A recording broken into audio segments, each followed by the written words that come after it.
Why, hello and good afternoon. How is everybody today? We are back, ready for more Lego building extravaganzas. However, I do want to mention something. Thing one, I almost forgot to mention it, but I'm going to make a post about it after stream. Tomorrow's stream starts early. Going to start at the same time of our stream today. And I will be otherwise unable to stream Friday, which is why we're building this magnificent little set right here. Thing number two. I do have to hurry off after stream is done to do something. Prepare for the dino dinner is what we'll be doing. But I get the feeling that I'm going to finish this particularly quickly, as it is only 703 pieces. If that is the case, I do have some other stuff that I can build, but I don't think I'd be able to finish it today. But on that note, that is what we're going to do. We're going to build this. Now, obviously, we gotta have our example. I always bring an example. And I figure, what is it? Why not bring something that is associated with our Mosasaur here? I brought my Indominus down. Yeah, Indominus got fuggered up by the Mosasaur in the movie. Now, I've heard there's two versions of this. There is one version that is silver, and then there's this one that's gray. In no part of that movie, and I didn't realize it till this morning, in no part in that movie does it have red eyes. It has gold eyes. Why they made that mistake, I don't know. I don't even make it still do that. But, anyways, back to the build at hand. I hope you guys are also having a wonderful afternoon. I almost forgot to ask.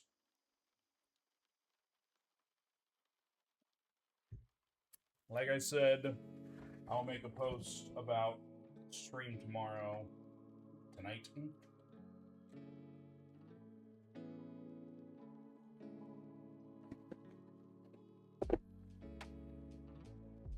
I'll be honest with you though, it says that this set is 700 pieces. Doesn't look like it.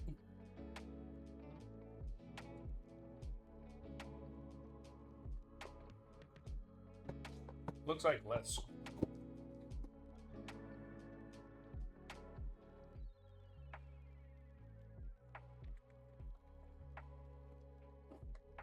When it comes to these sets, they make them very difficult to open for whatever reason. The other ones are a lot easier. They just use tape and stuff. Oh, tape.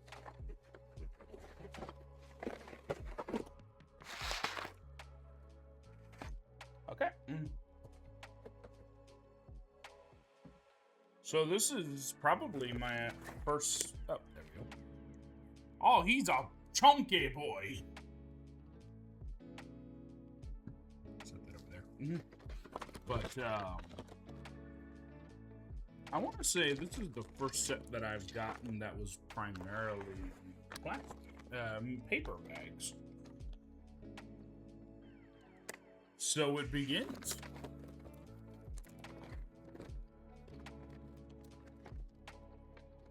I'll say that I've kind of been waiting for it.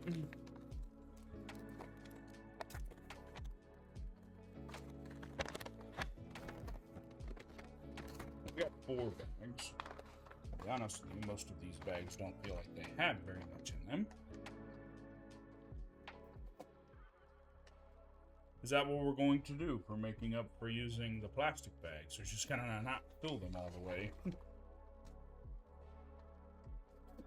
Ironically enough, one of the sets that we're planning on building in instead also come in paper. I got this as a free with gift. The set that I will be building that I got with this one will be coming soon at some point.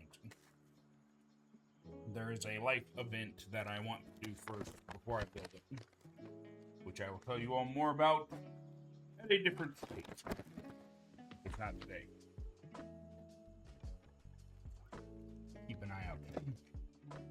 I wonder if it's going to have us build the Mosasaurus first, or if it's going to have us build other shit.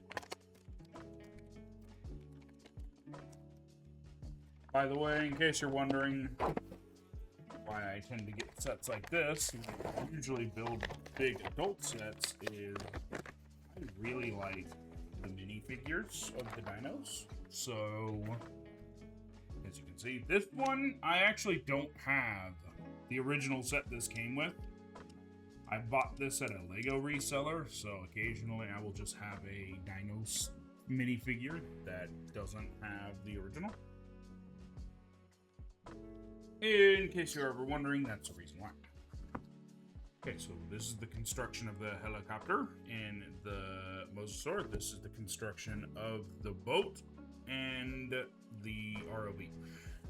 So, actually, before I get into it, something I noticed. This set is a mix mash, by the way.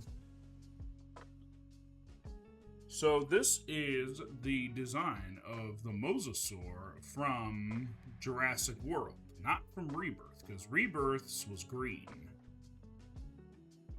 Don't know if you can see her inside the helicopter. This is Scarlett Johansson's character from the modern movie, Rebirth. This one, obviously, same. This is also not the ship they used. This one looks like a pontoon boat, like the one that they escaped the Spinosaur in. So we got all kinds of random shit going on here. But anyways, let's get started. This one won't have anything to read because the this won't. Forgot where I was going with that. It won't have anything to read because usually the stuff that you read is on the bigger suits. No way. While I was putting this, getting all this set up, I found a Lego piece. No, a Kobe brick piece to our ship that we built a while ago. So I'll be able to finish it. I was missing a piece, so I wasn't able to do it. So that's awesome.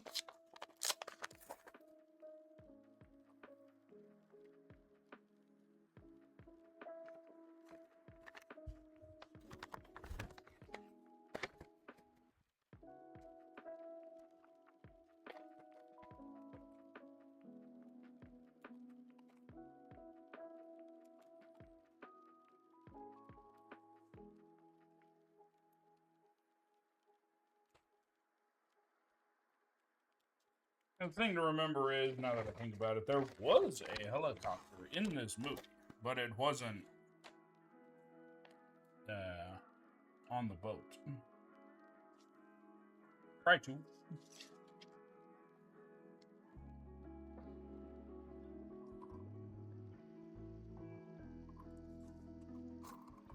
Let's get started, shall we?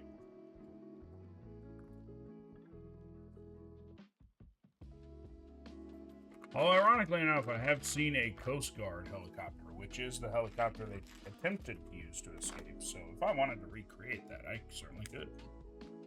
Tiny little briefcase. I wonder if here pretty soon, because this one came out a year after or so after Rebirth came out. I wonder if they might end up having a set with our with the D-Rex in it, which they haven't even had a buildable one yet, which is what I was expecting first. He's got a suitcase. Mosasaur.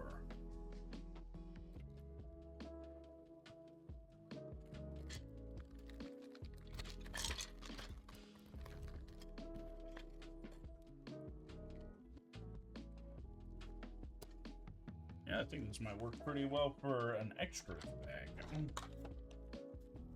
Look at how big it is.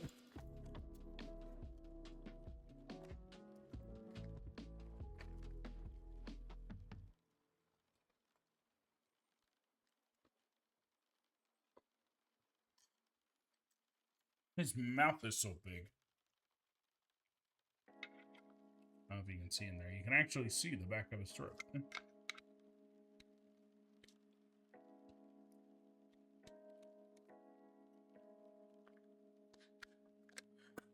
I kind of wish the Brachiosaurus had more movement.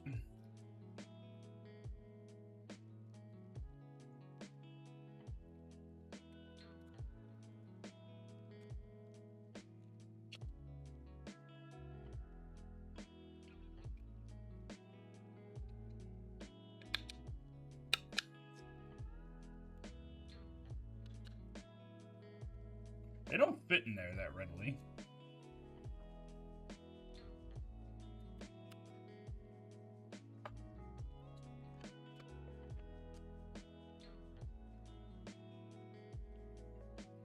Something a little bit more like that. Yeah, you ain't getting much movement out of them, I'll say that much. You can make them go forward or backwards, so that's about it. But you can't do that, though. Makes such a loud clicking noise when you close it.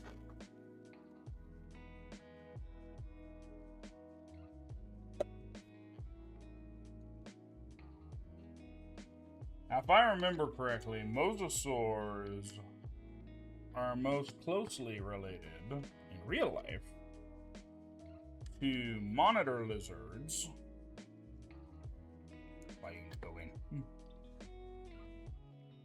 To monitor lizards and pythons, I think. This is the right piece of goods, right? Yeah, that's it. Leave it like that, makes a real movement.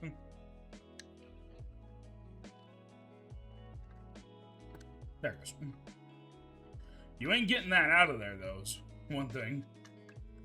Kind of restricts its movement a little bit when you put it in all the way. It's a dog. He's happy to see you.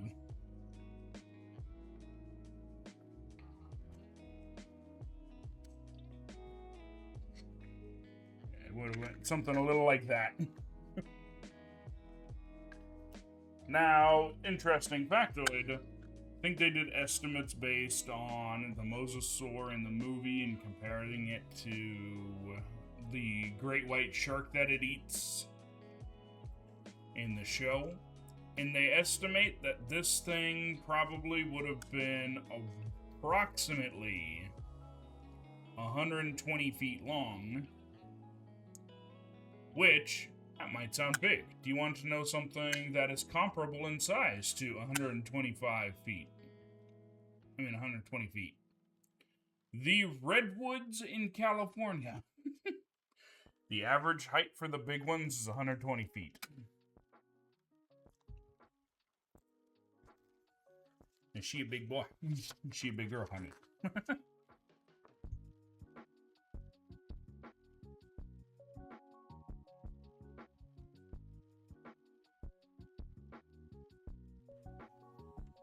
Although, rather ironically, that also makes her larger than she should have been.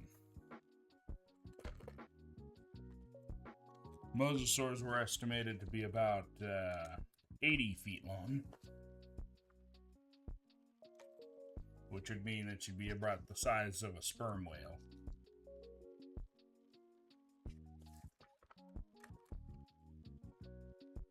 Rather unfortunate named whale, but largest predator on the planet currently. I've always wondered about that. So technically, the giant baleen whales eat krill and stuff. I'm sure you're wondering why the fuck's that significant. Wouldn't that technically make them predators too? Sure, there's a lot of plant matter they eat with it, but there's a lot of small animals they eat too.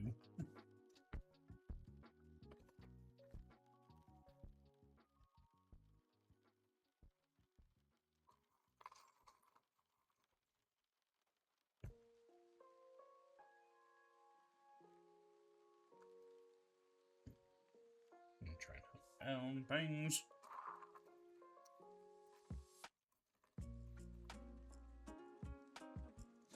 Yeah, that's great.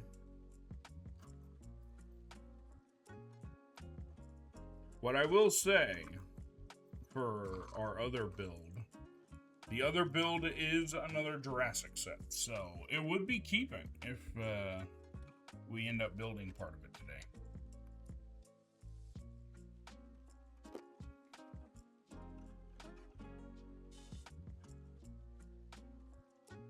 I'd find out that at the end of the day. Towards the end of the day, at least.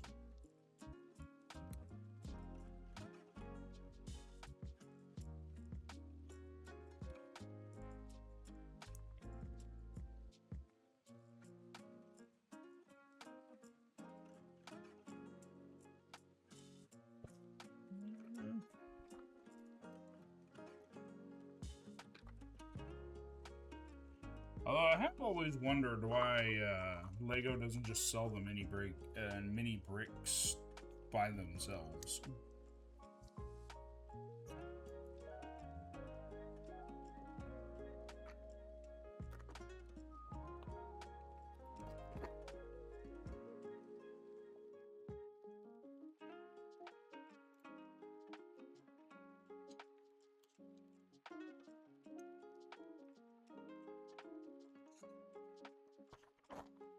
They probably have their reasons, I'm sure.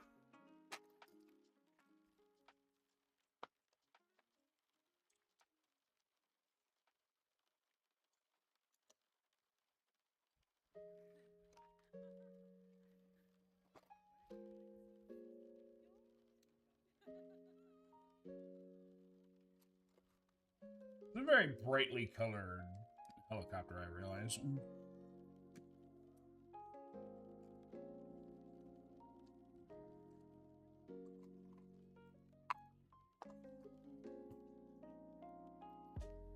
Thing sticks out like a neon sign.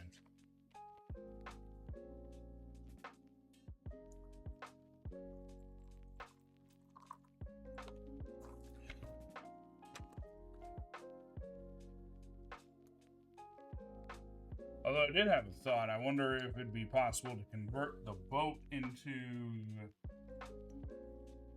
the boat from the third Jurassic Park movie.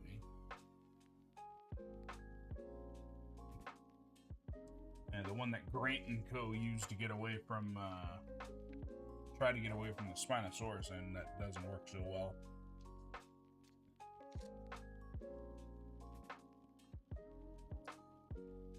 Or I guess I should say it does work out pretty well, because they do end up surviving, so. Boat!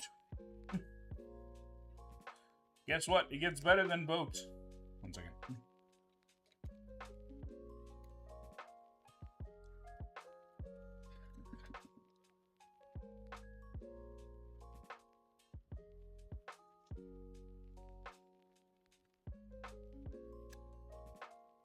Mosasaurus.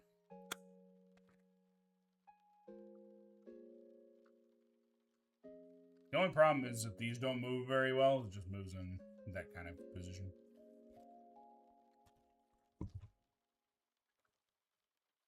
Ironically enough, it does fit around the spot that it grabbed the Indominus at.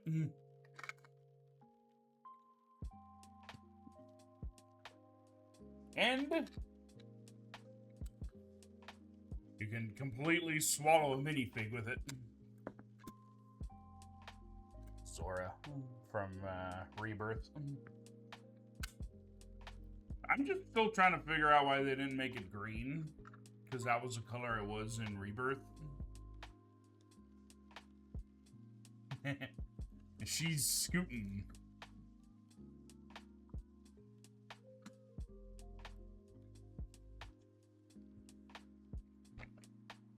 That's all the giant marine reptile was doing, is just trying to give people safe passage.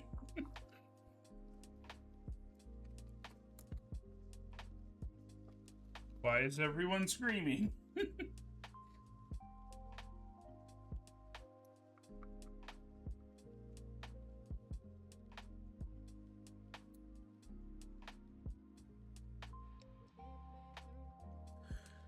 Now, I've heard rumors of it, and I'm really hoping the rumors are true. But the rumors I've heard is next year they're supposed to come out with more Jurassic Lego bricks because it's the 30th anniversary of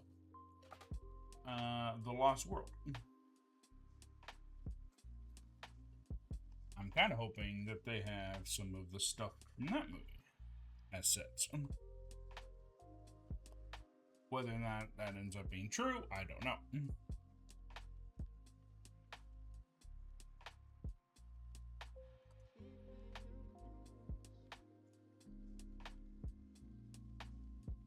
I also heard rumors that they're coming out with a minifigure of the Spinosaurus from Jurassic 3, but I'm not holding my breath on that one.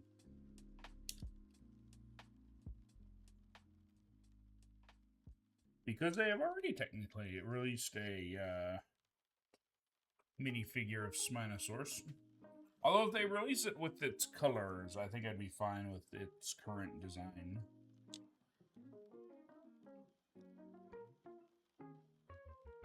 By the way, I found out something random, a little interesting fact. Do you know they don't...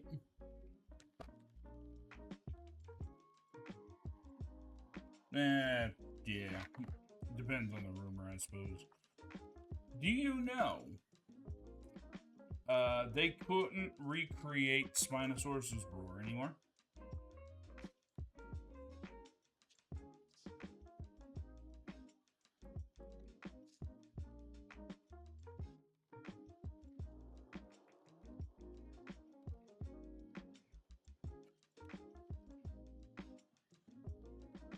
So, I was a bit curious about it because I watch this show occasionally called Jurassic World Chaos Theory and Camp Cretaceous.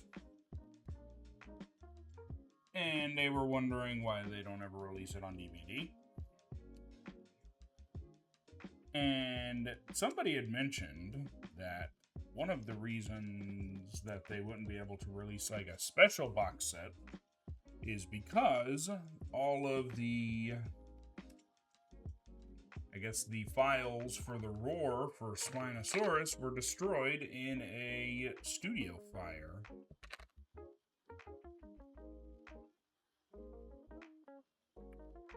In 2008.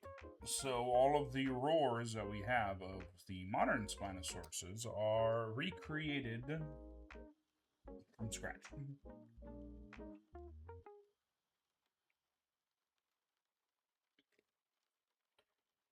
They don't have an isolated roar of Spinosaurus.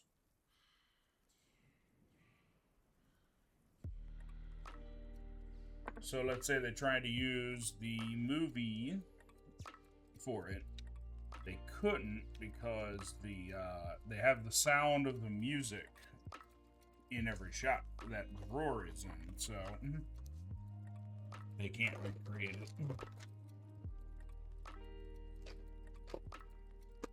I'm not necessarily going to say that's the reason that they changed Spinosaurus from what it used to look like to what it looks like in Rebirth. But I'm willing to bet that's the reason it doesn't sound that way.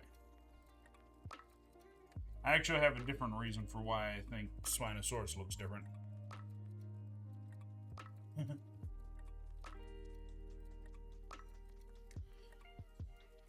You know, it's funny you mentioned that. So, little random factoid. So, Spinosaurus, probably a pretty famous dino right now. Do you know that its original fossil no longer exists?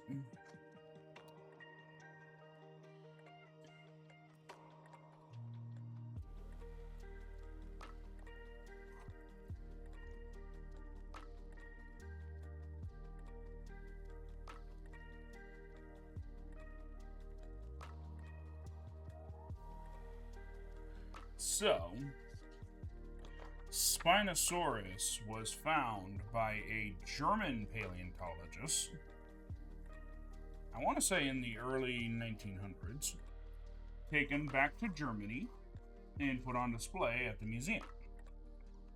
That's all well and good. However, a little situation arose called World War II,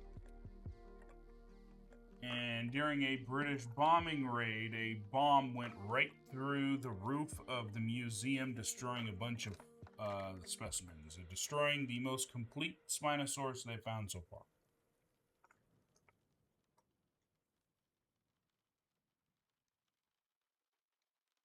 The thing got vaporized, basically.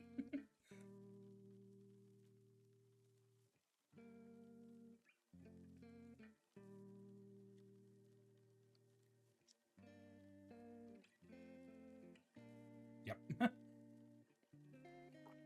War is hell. Worse than hell.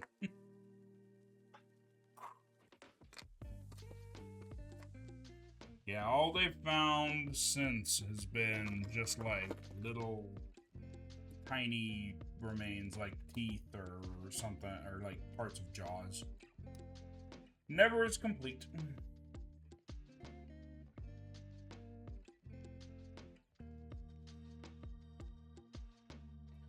Ironically enough, there was another dinosaur in that museum that did survive, called Kintosaurus, which is a small stegosaur from from Africa, that has...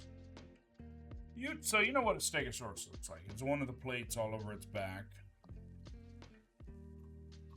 Now, imagine it's a smaller version, and it about halfway down its back, it transitions from plates to spikes, running in that equilateral on its back.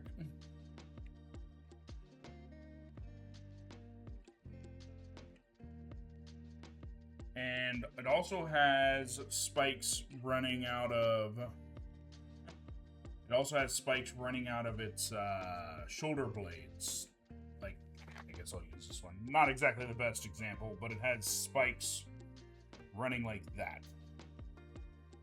This way.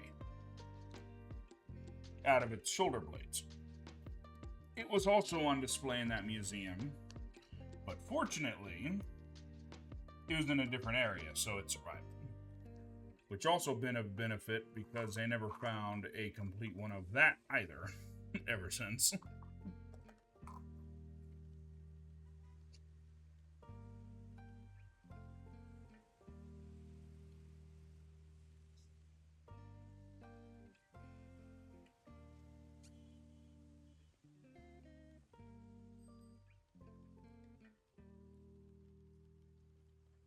Yeah, stegosaurs are surprisingly widespread.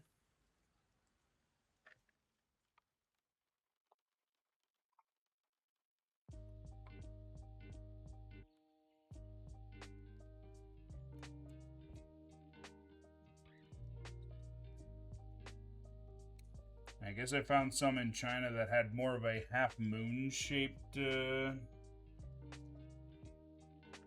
spine.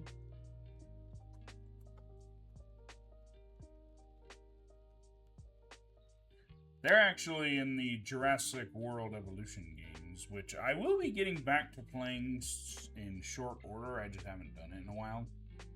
I want to give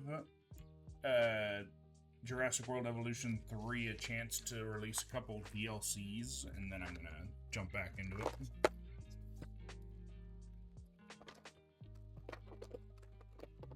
They just released one a couple days ago that has me really excited. It's called the Crocodile Coast.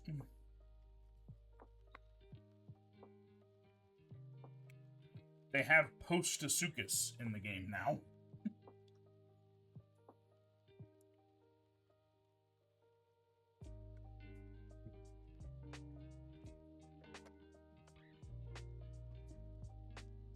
Which is cool.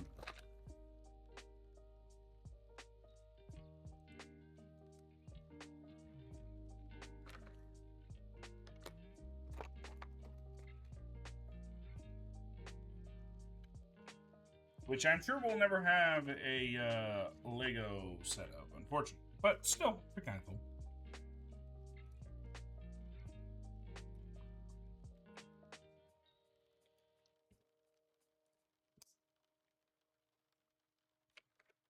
How long till our Postasukas VTuber?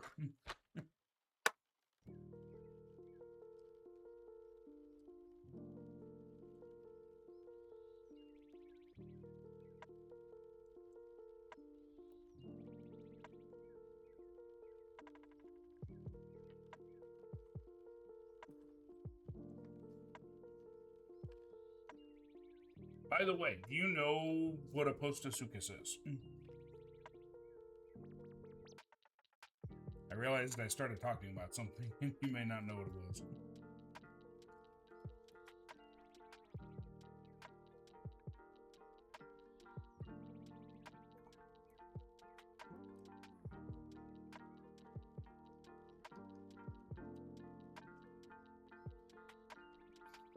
So, it may come as a bit of a surprise, but dinosaurs weren't always the rulers of the earth.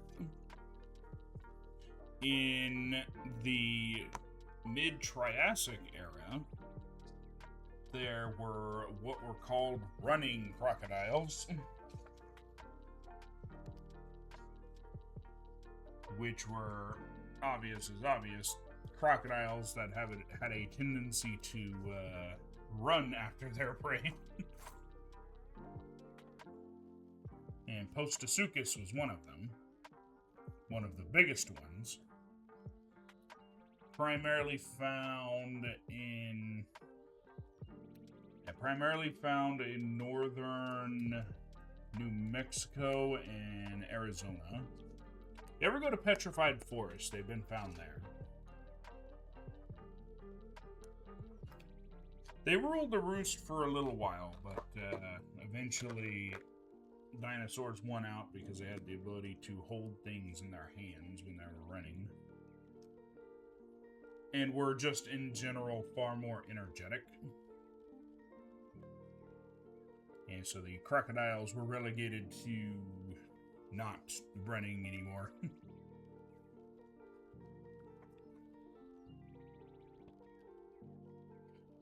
I say that, but this may come as a bit of surprise to you, but a alligator and crocodile are able to gallop.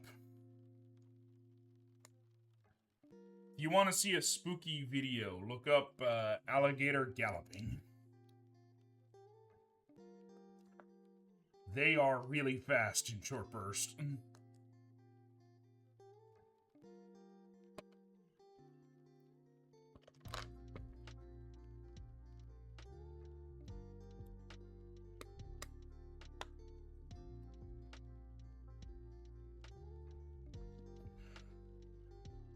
Speaking of other swimming animals, most people are a bit surprised to hear that whales started out on land. I believe one of the first what is considered a whale was the Amblydiocetus, or something like that, which I think stands for, like, running, swimming whale.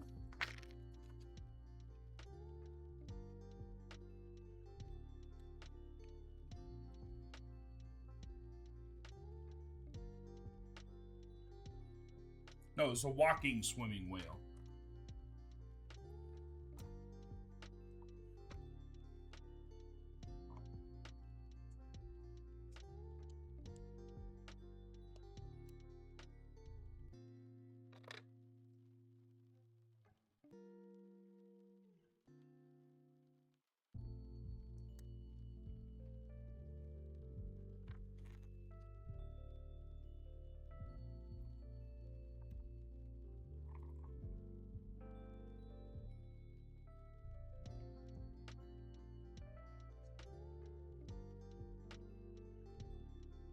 Yeah, we need more dino VTubers and prehistoric VTubers in general.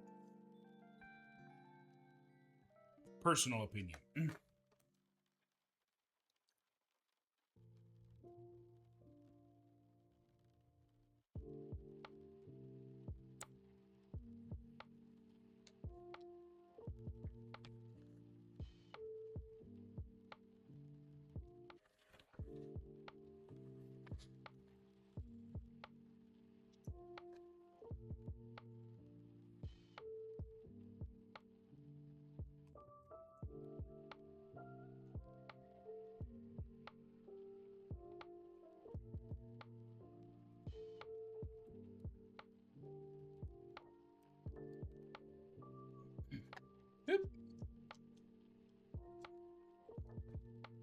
got to put a warning label around the propeller, otherwise somebody will walk into it. I've heard that happen before. I can't quite remember where I heard it out of, but a doctor was coming out to a medevac helicopter and wasn't paying attention.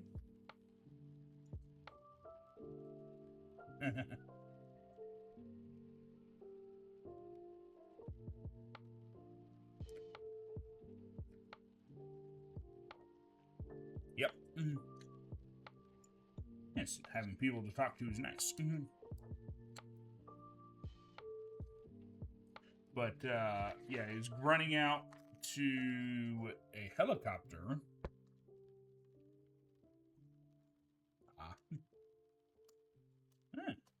Any kind of thing is good to talk about.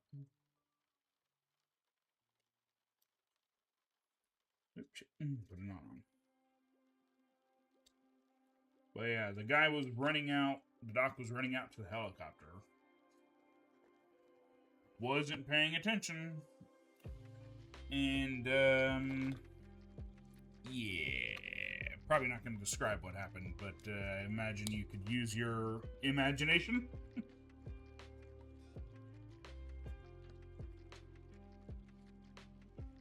Let's just say there wasn't a lot left of the guy after that. Helicopters are pretty dangerous.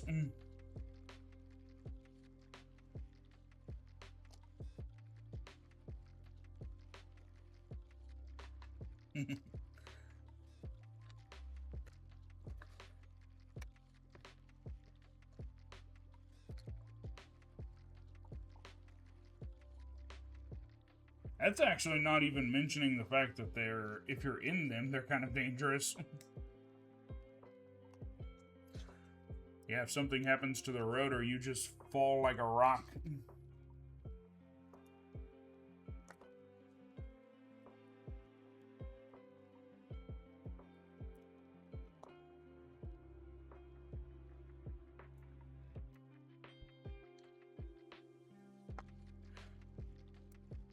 I have heard stories of that. A plane accidentally running into a helicopter, and then the helicopter falls like a brick.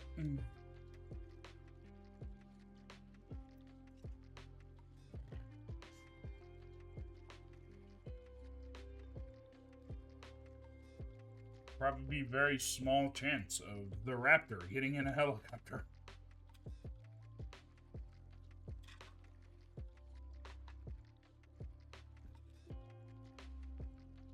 Unlike the other propeller we made for, okay, so I did a custom job.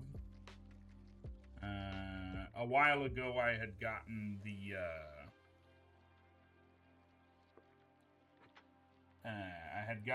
Indiana Jones, where the plane was chasing the car, and we rebuilt that a couple weeks ago.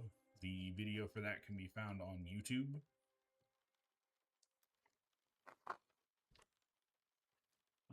Her inside. And the propeller for that one seemed like it was spins better. This one's a little wobbly.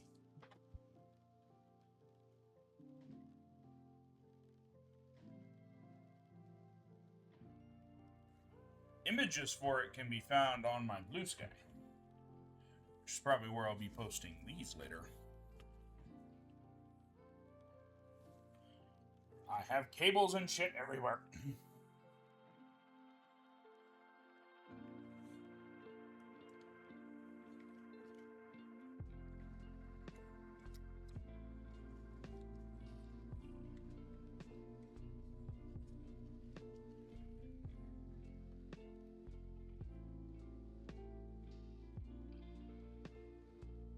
I was surprised to hear in World War II, the Japanese had a submarine that could launch planes. Okay, she's in there.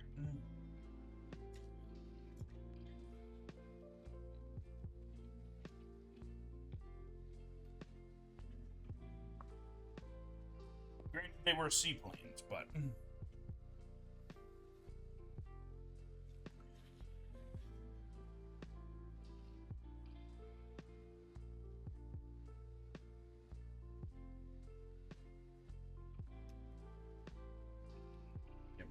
Lego has made it switch.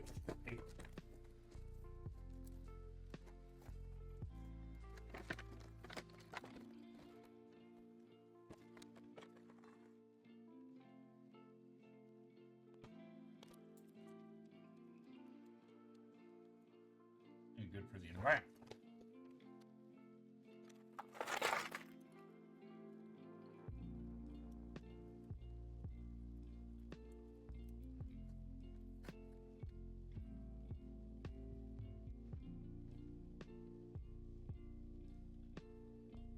You know, this song that we're listening to currently said that it was Embrace the Rain.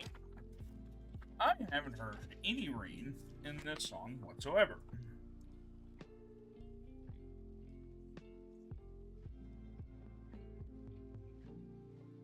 That's fun. Not fun for the person that's using the submarine, but I mean for the torpedo.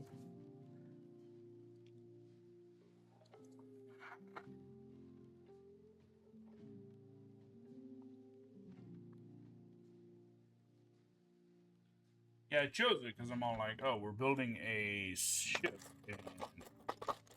Ships experience rain.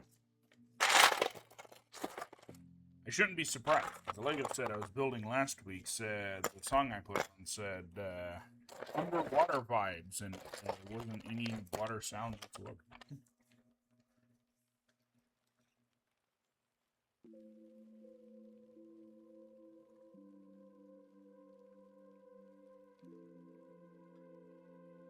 Now, unlike our other character, this one doesn't have two different faces. I guess because he doesn't have a hair to cover it.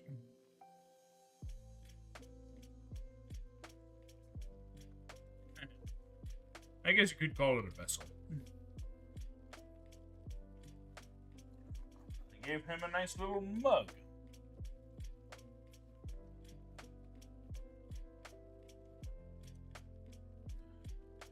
What I will say is, I do have plans for building. Hey, he's got a cup. He's ready. He's ready to hit the beach. I do have plans for a redesign of a different set. Last month I did something called MOC month, which was make it yourself. I intend to do that again, but I don't know when I'm going to do that. But I will be excited when the time comes.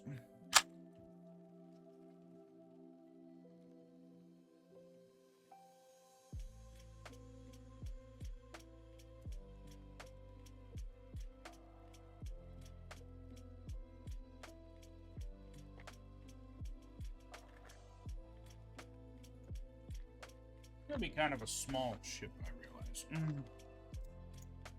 Again, it looks like a very small river boat.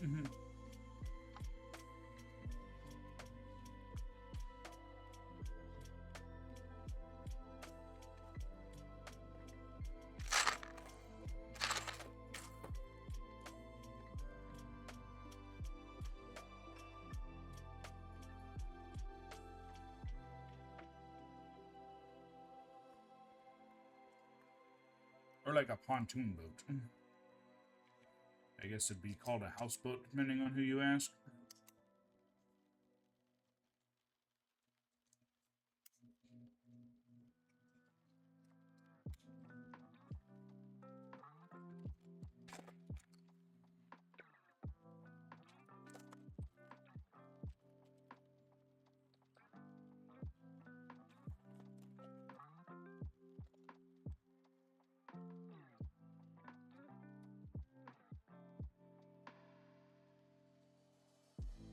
I've seen some people's suggestion for what they think the next Jurassic movie should look like, because I heard they're already working on it. I heard one idea. But one idea that I heard online that I'm really hoping ends up being true was what if it was set in Africa on a game park?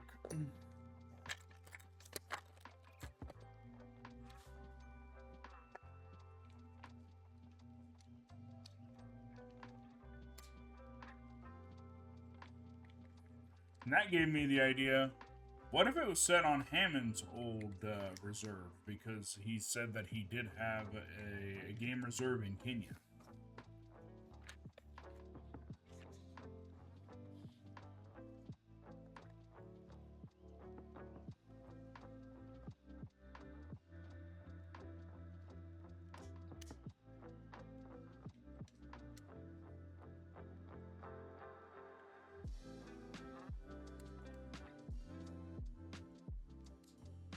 I'd watch it.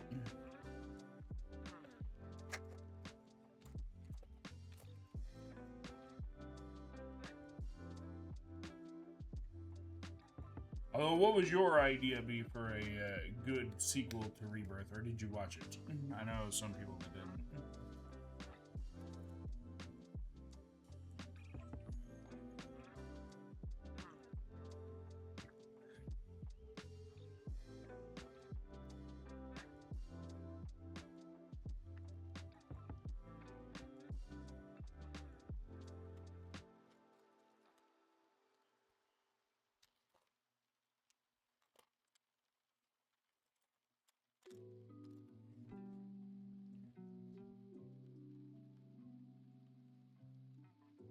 Ah. I will say this much. It was divisive for some people.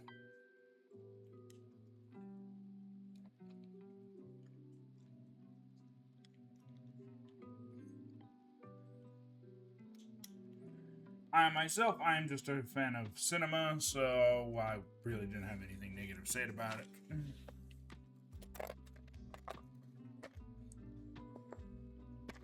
I also used to watch the Sci-Fi Channel a lot, so not only am I accustomed to, I am not too bothered by weird plot angles.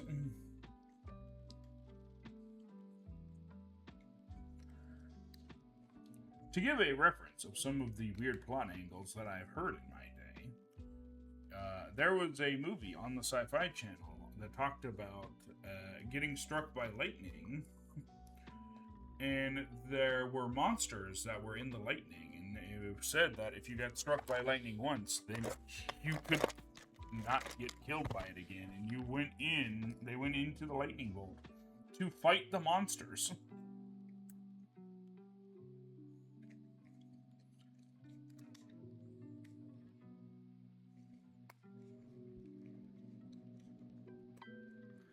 I guess it was a weird idea based on lightning never strikes the same place twice or something like that.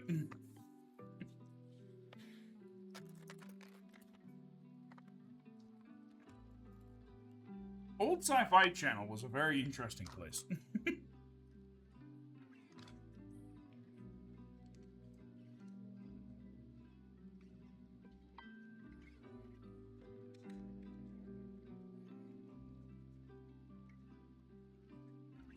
Although, it did produce some interesting gems, such as Mammoth.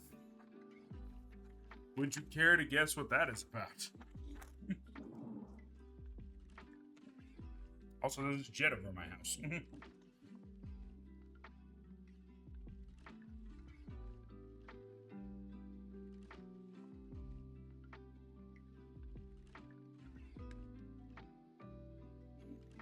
I won't give too much away about the movie Mammoth. What I will say is that aliens were involved.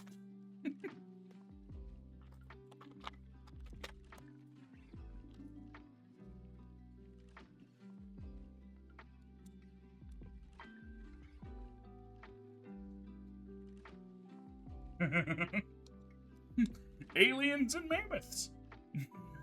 Yep.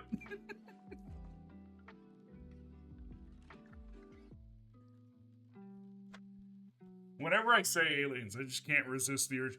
Aliens. I'm not gonna say it was aliens, but it was aliens.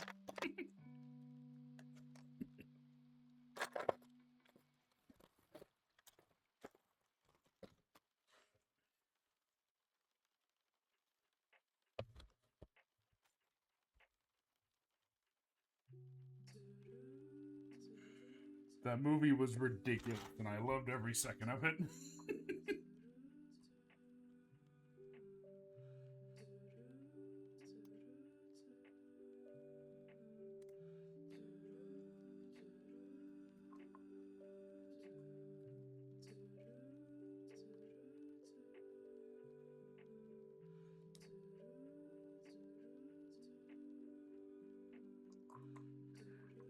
I don't think it really gives away any kind of spoilers or anything like that.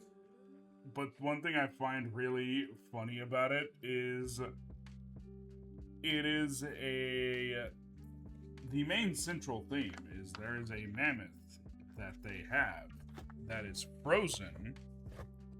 I want to remind you, frozen. And the movie takes place in Georgia.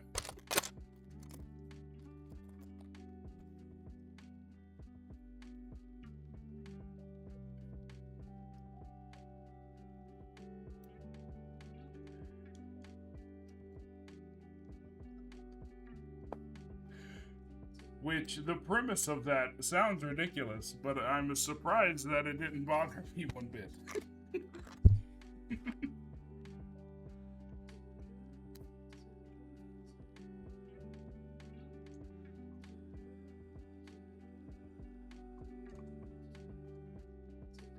If you get the chance to watch it, I'd suggest watching it. It is an experience.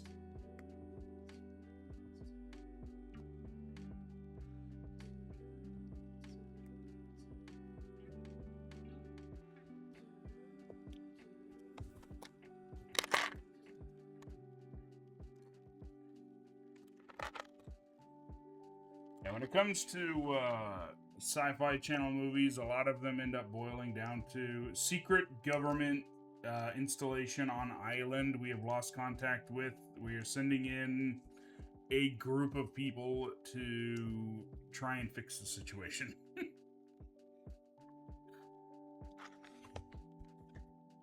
We're sending in a group of military guys to fix the situation.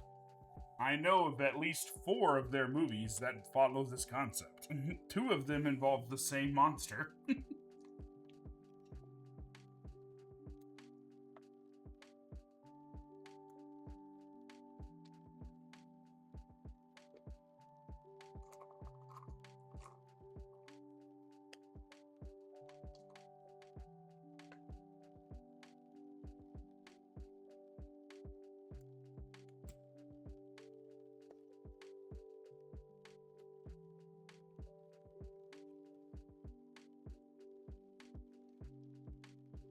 Yeah, some of those movies are very interesting. If you get the chance to watch them, I might suggest it, depending on what kind of movies you like.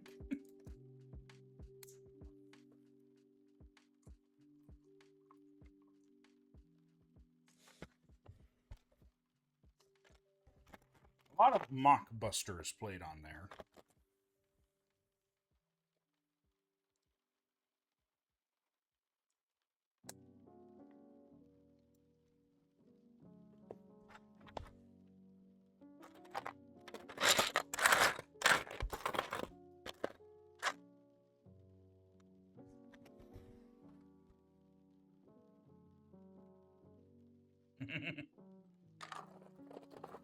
The only problem is I don't know where to find them anymore.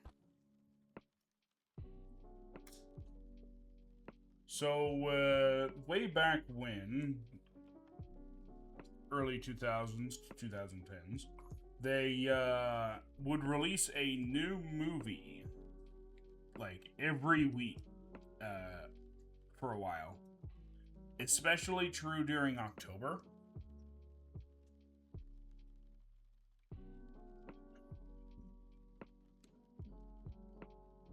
The other thing is I don't know where to find them either. So, I don't know what changed, but as of late, they haven't been airing any original movies, really.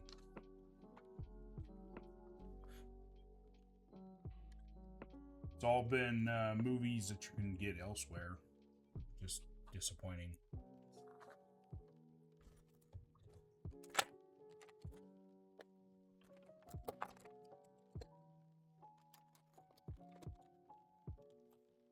That's actually where the whole Sharknado franchise came from.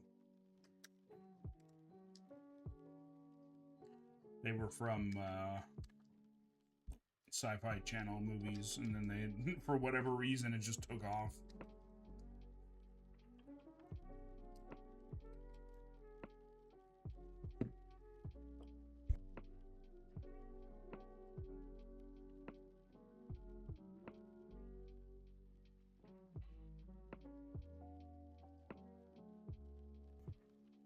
I've watched a couple of the Sharknado movies. They were interesting, to say the least. What I will say is that franchise has one of my favorite names for a sequel I have ever heard.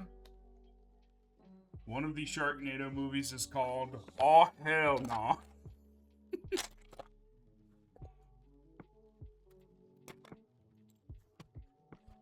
It's spelt that way too, by the way.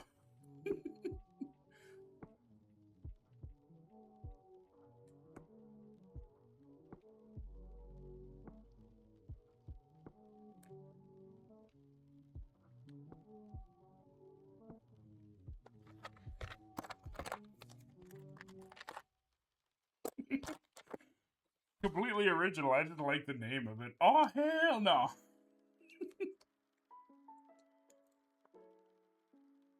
So it starts out with a hurricane with sharks in it getting slammed into Los Angeles. I believe it ends with a nuclear powered tornado that takes sharks into the past. And they're time travel now in this franchise. The premise is ridiculous, but I've never watched the whole thing, so.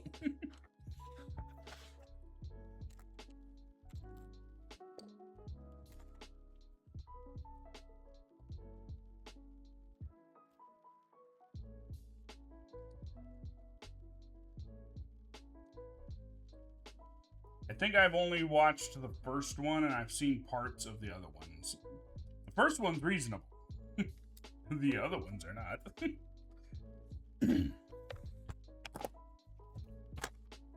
I get the feeling when somebody made it, they may have been on crack or on weed.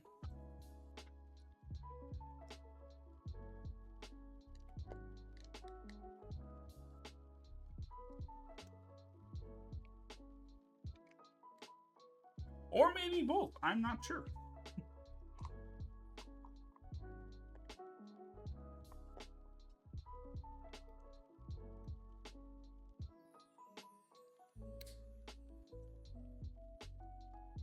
I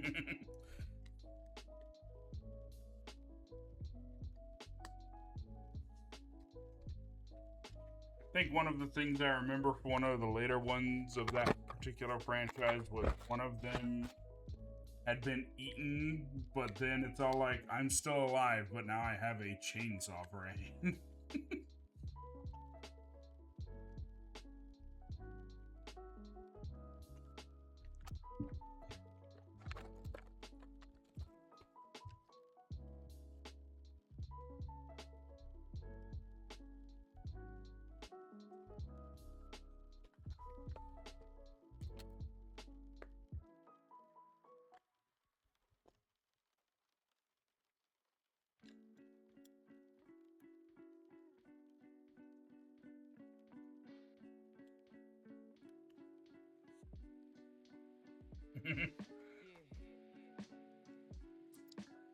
Vaguely reminds me of Evil Dead, the Dark Army or whatever it is. Where the whole meme of the boomstick comes from.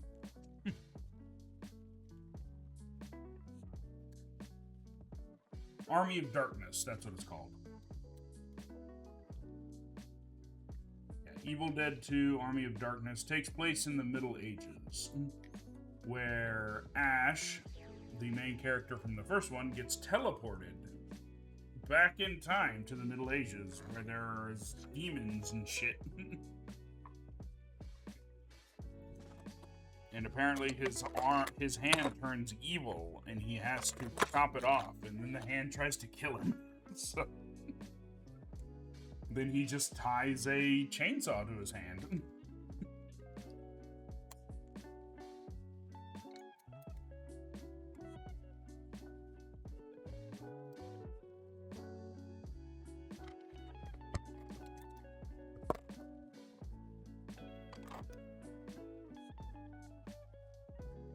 I think Evil Dead came out with a new one here recently. I don't watch horror movies that much, so.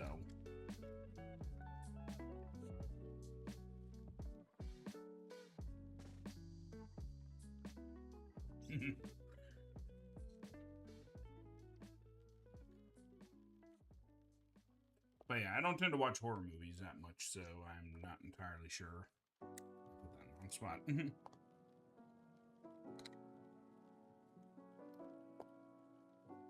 For the record, I'm not exactly afraid of horror movies, but I end up having paranoia, so.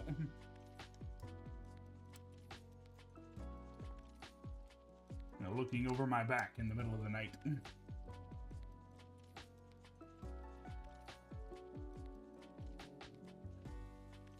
That is something that will come to my streams eventually, by the way. I am going to get around to playing horror games at some point. Probably Alien Isolation being one of them, because the game looks interesting, if not spooky.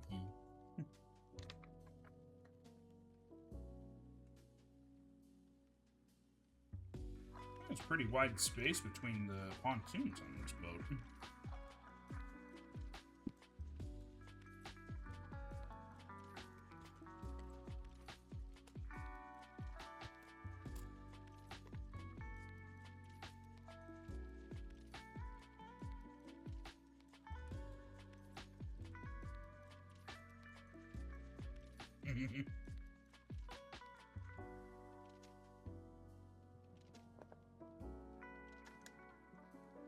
I won't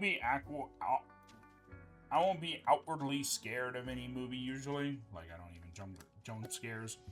It's just looking over my shoulder for the next 3 days. Like I said, paranoid.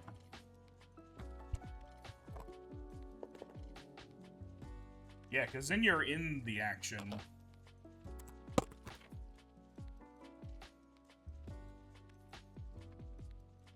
Somebody, I forget who I was watching, but they were saying they think that's one of the reasons that video game movies don't tend to do all that well.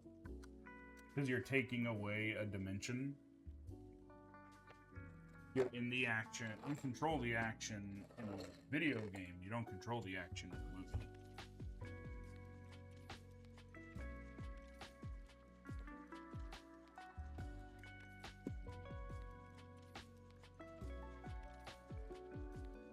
So, leads to the question, how realistic do we want our video games?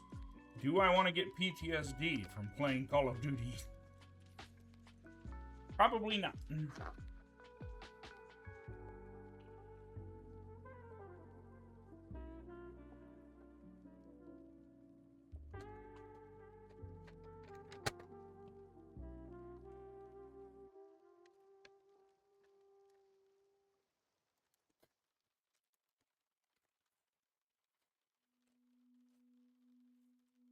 Because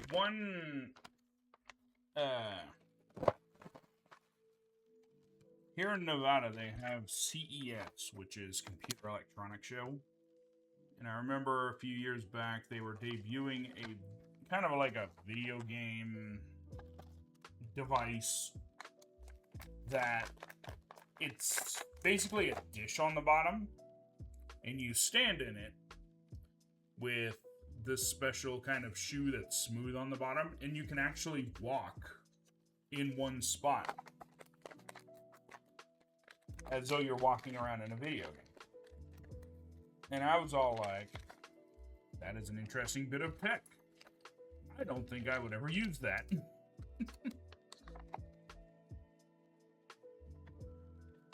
It had like special stuff a special harness that would wrap around, I mean, that kind of like bolted you in, sort of, so you wouldn't fall over if you got a little too far out.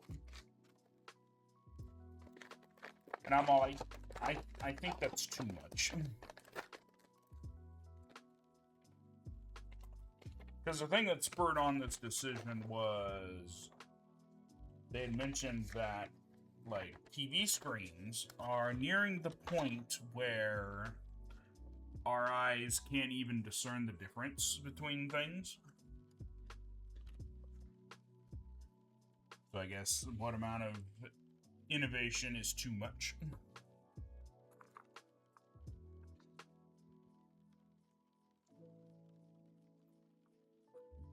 Hard to say.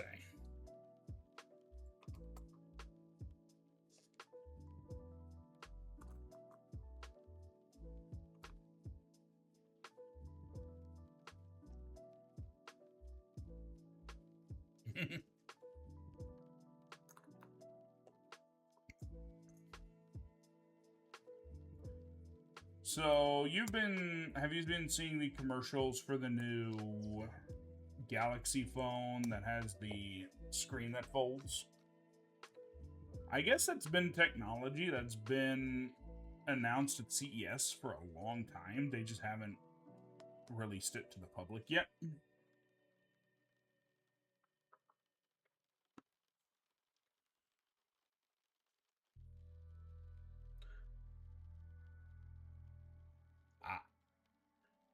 Be sure not to visit Nevada during the summer.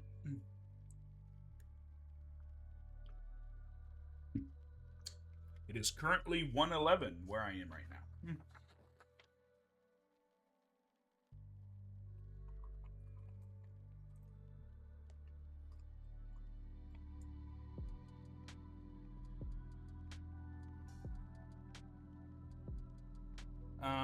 1 thing that they have announced, that they showed at a CES a while ago, but haven't really.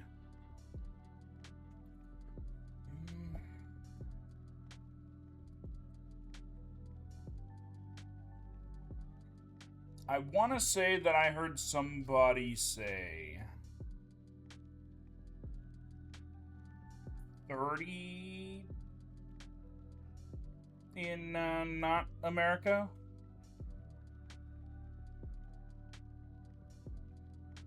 Let me look at this.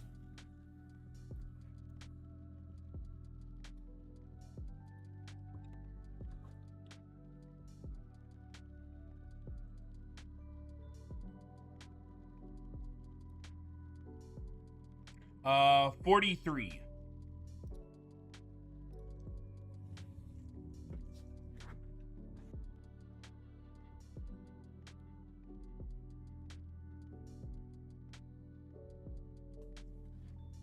Yeah, it's about 43 degrees in not America.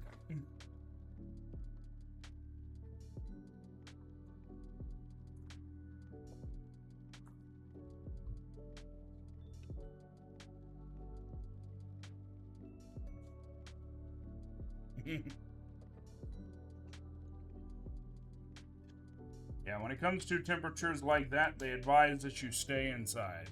Although, not the hottest it's been. So, now that you have a reference for how hot it is, that'd be normal temperature. I think the record for Vegas, or Nevada area, well, southern Nevada area, is 120, 123, I think.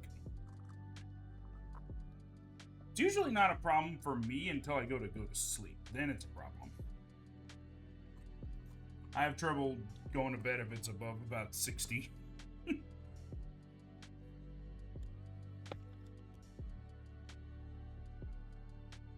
Ironically enough, I like cool temperatures, but I live in an oven.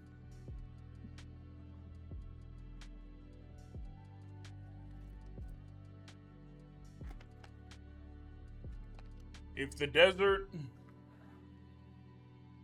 Yeah. That is the record for the Las Vegas area.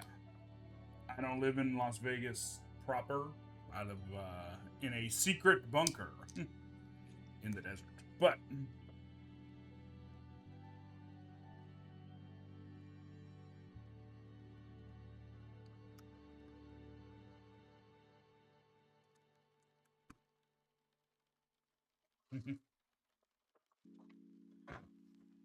I've heard in parts of Arizona, which is south of me, it's hot enough that you can cook an egg on the sidewalk.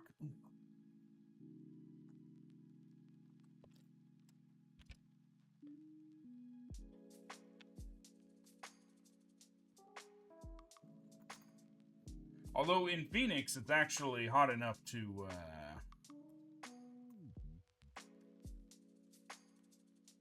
milk plastic bins and the whatnot.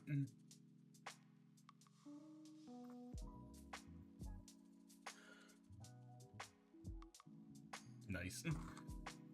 I've seen images of people who have bought in plastic fences, and their fences are melted.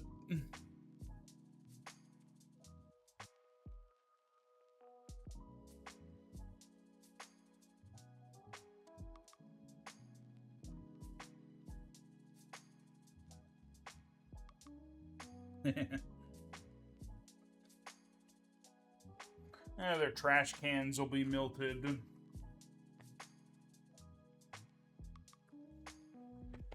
Like, I think I would buy a metal trash can if I lived in Phoenix.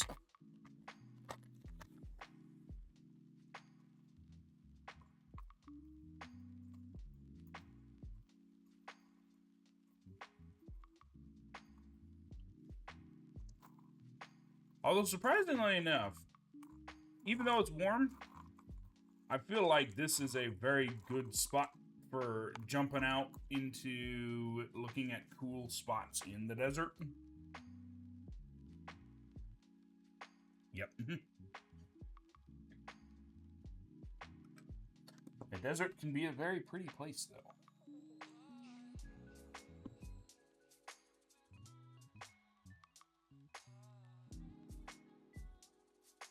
During certain parts of the year, you can see the great tarantula migration.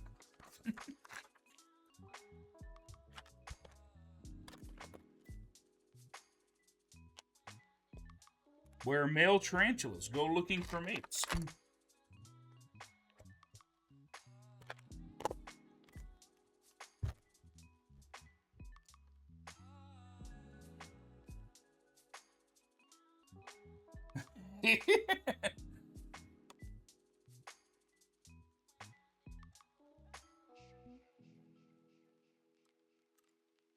Not a spider fan.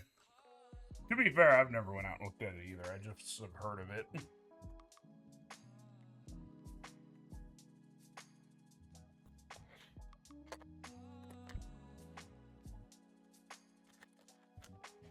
Or during springtime, for the briefest of like maybe a 2-week period before it gets warm, you can actually see the flowers in Death Valley.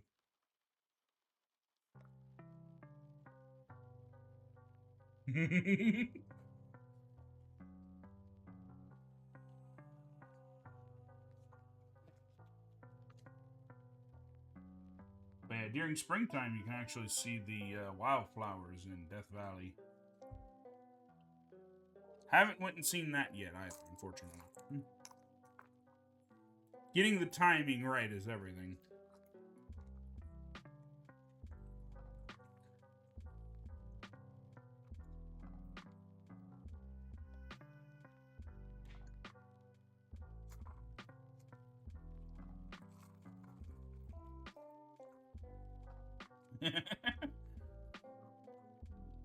Of course.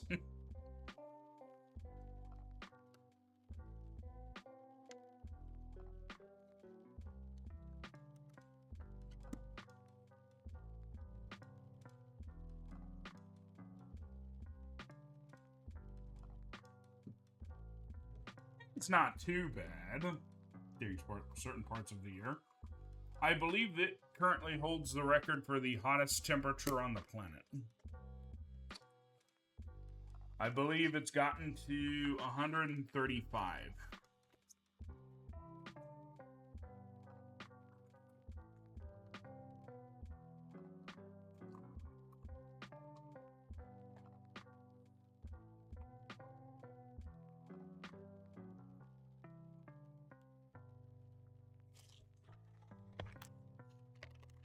At Devil's Hole, surprisingly enough.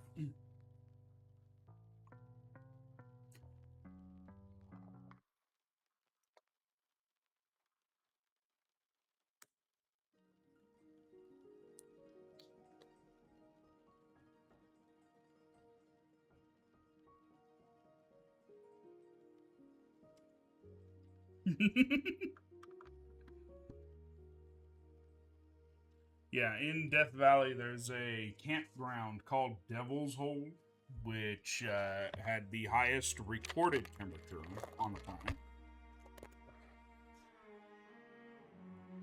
And yes, there is a campground there. You wouldn't catch me being there, bud.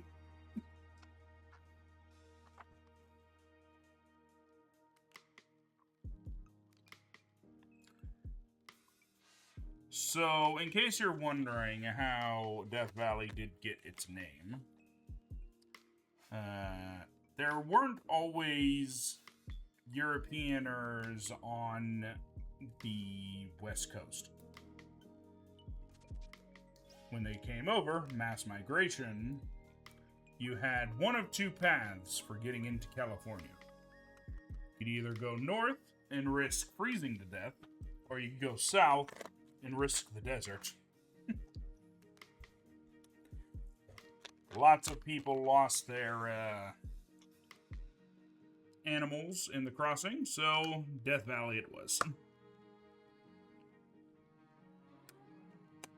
Death Valley in reality is an old dried up ocean bed.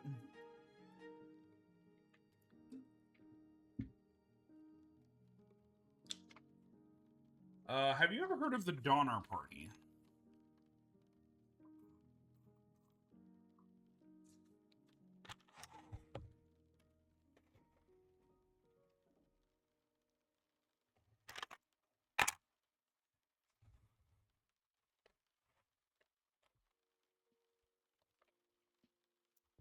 So, the Donner Party is a group of people that was traveling from the East Coast to the West Coast for opportunity and all of that fun stuff. Well, they took advice from somebody that said they should take a shortcut. That shortcut ended up being a long cut, and they got stuck in the pass going into California with record snowfall for several months, ran out of food, and eventually they had to resort to cannibalism. So, it's kind of dangerous regardless of which direction you went. It's sort of a pick your poison situation.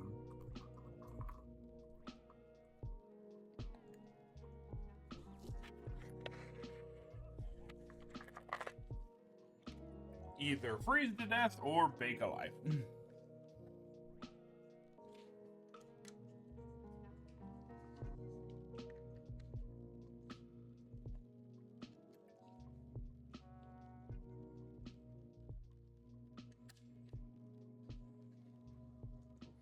People do some pretty risky things for a better life.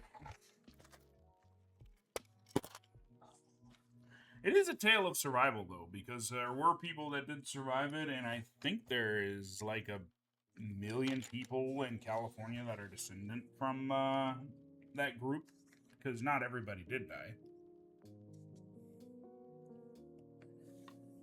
Yeah, they just got hit with a... What ended up happening was they got hit with a rare one in a 100-year storm. It just rained, it snowed perpetually for like a month.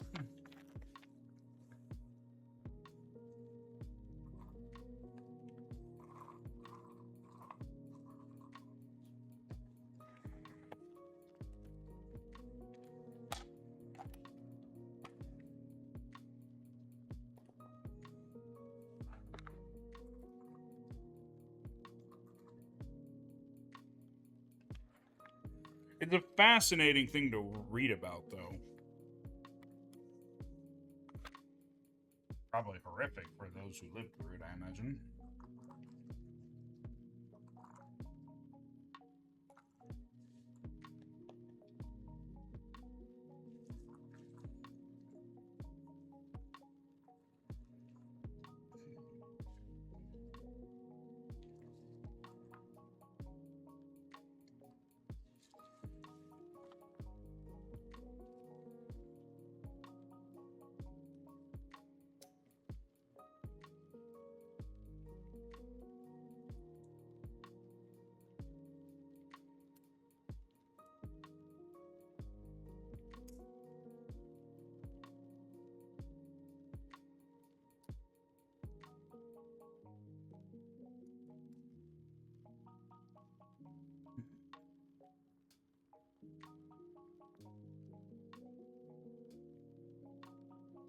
Valley is kind of cool to check out, though.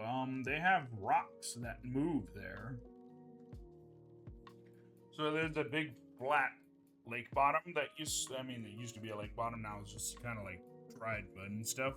When it rains, these rocks will just kind of like scoot, and then they'll come to a stop.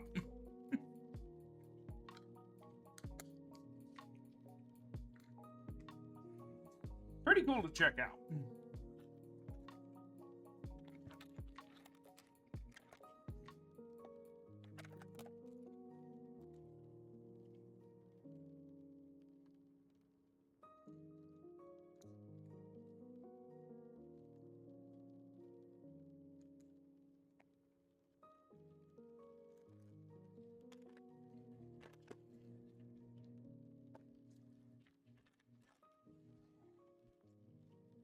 And like I said before, rather ironically, there used to be an ocean there.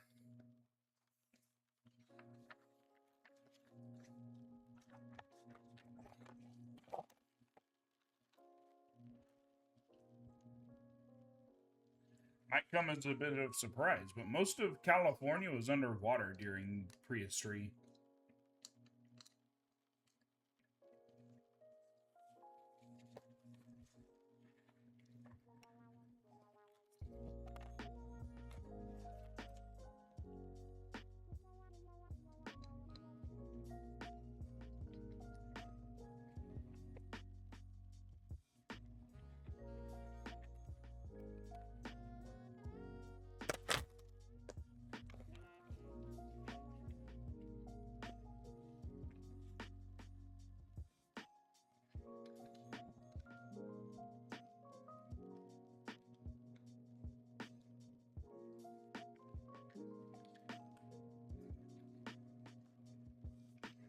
Almost put that in the wrong spot.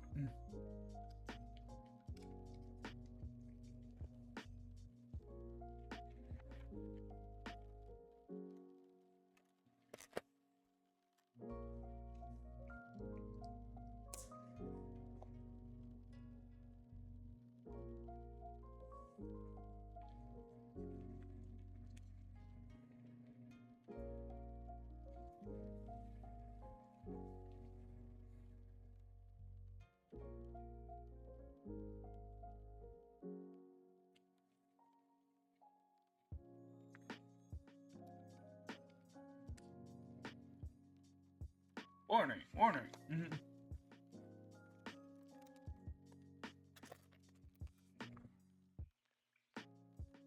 So this is a control panel.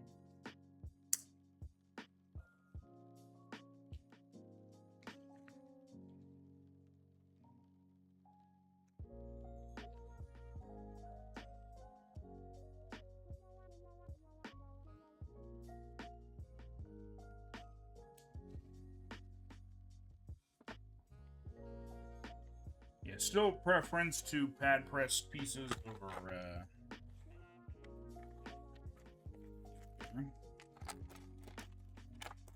I think it looks nicer.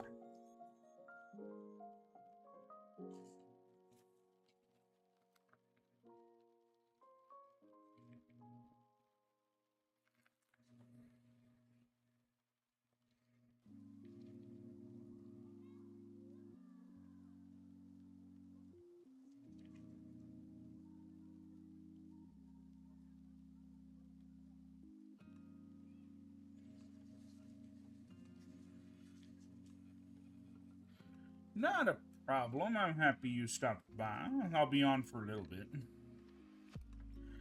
I might end up getting off the game. I mean, might end up stop Lego building when I'm done with this, just because I do have to go do some stuff. But we'll see what time it is.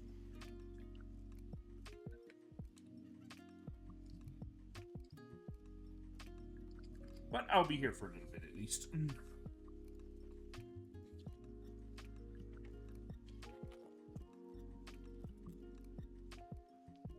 But I appreciate you stopping by for a while.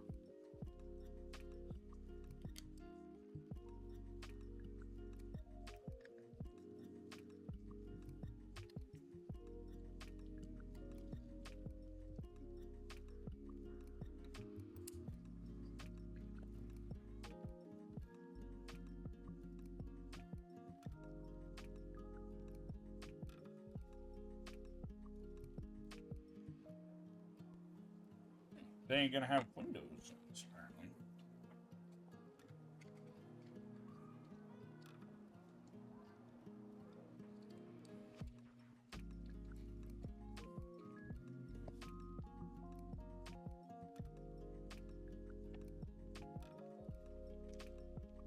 Kind of surprising.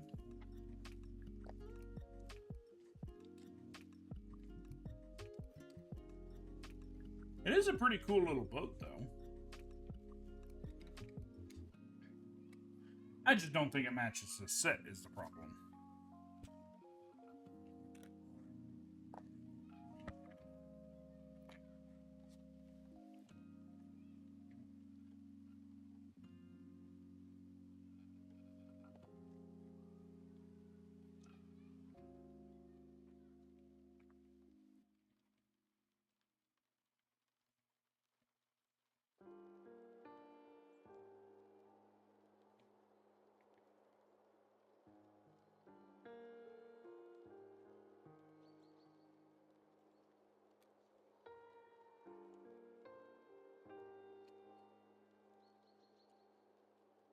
I keep bumping that. I think that should have been put on later.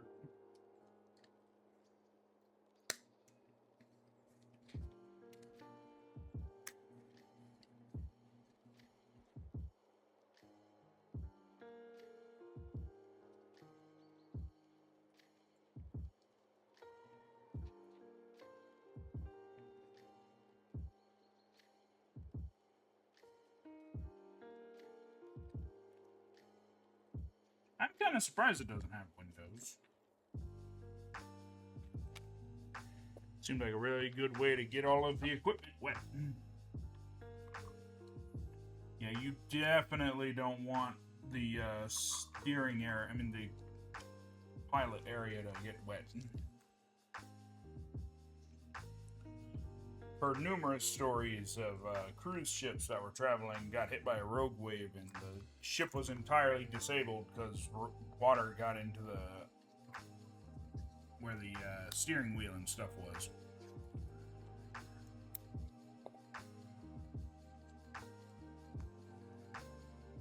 Took out all the power because most electrical systems don't like salt water.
Imagine it had some pretty bright lights on the ship.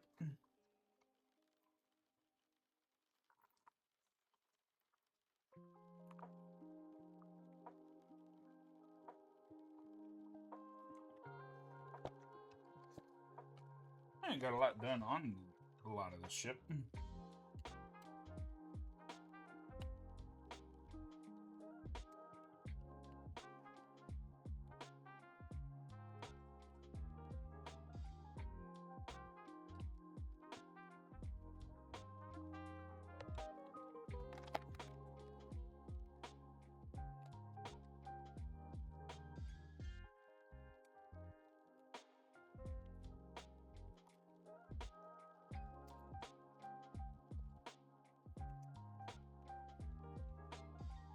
Lots of unique colors for this one. I might see if they end up having a rebrickable design for this one that is the makes it look like the pontoon boat from that from Jurassic 3. Don't need that yet.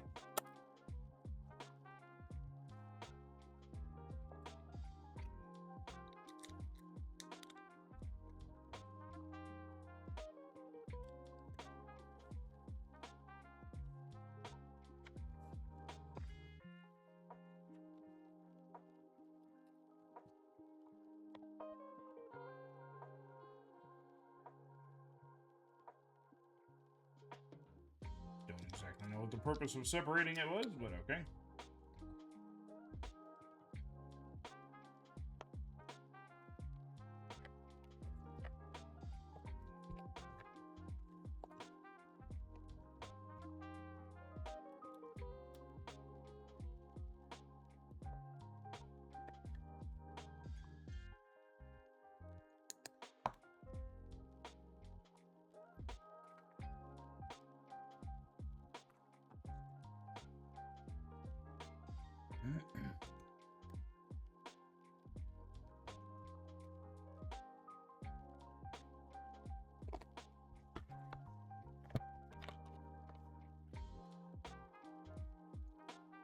Port and starboard lights.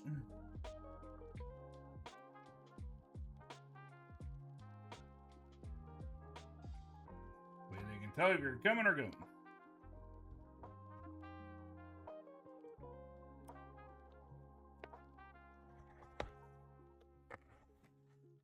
Or rather, more specifically, what side you're coming and going on.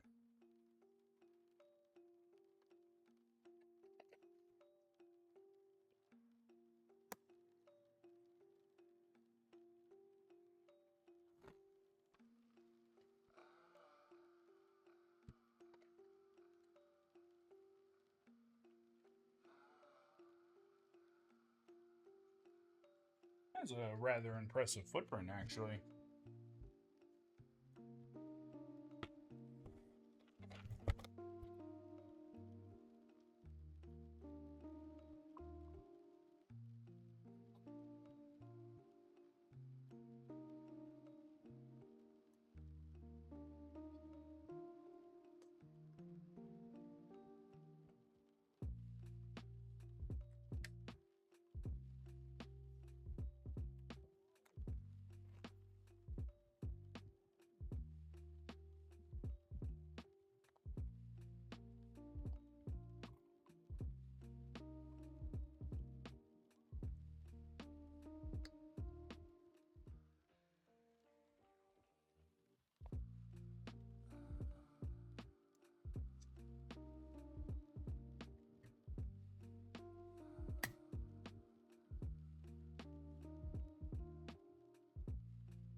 Control apparatus. Again, pretty cool design for this ship, but not the ship in the movie.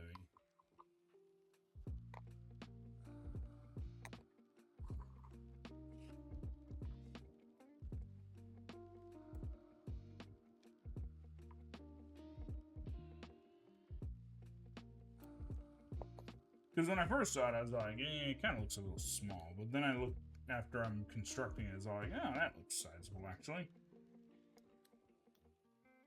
Looks like something that would be a contender for our Mosasaurus.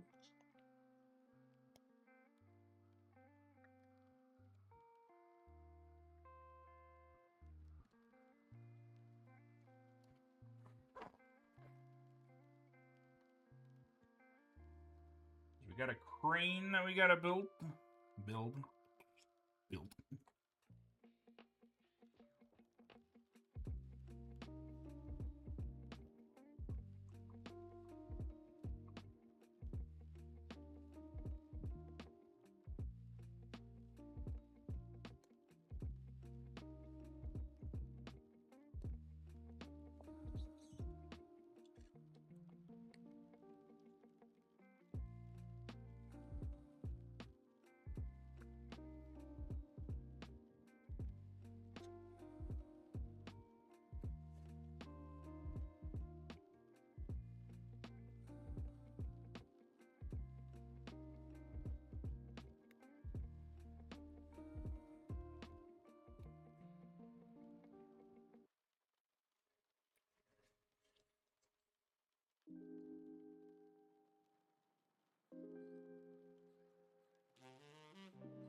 agricultural apparatus for our ROV.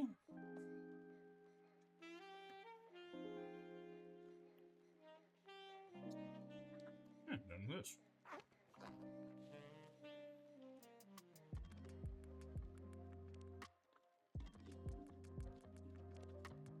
Don't need no more stickers.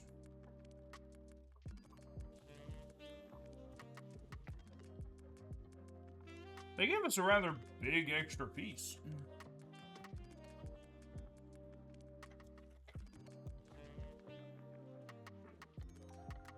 Stick.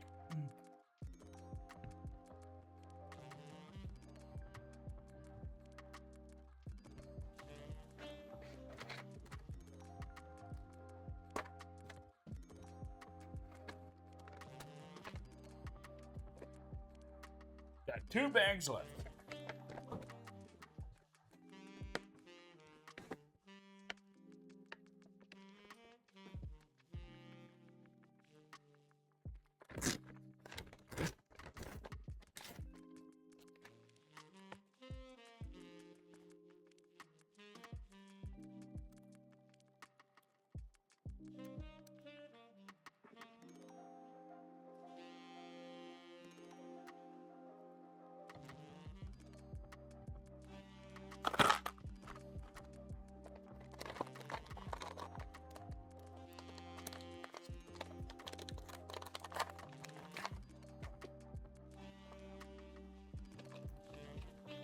Saw some pad press pieces in here.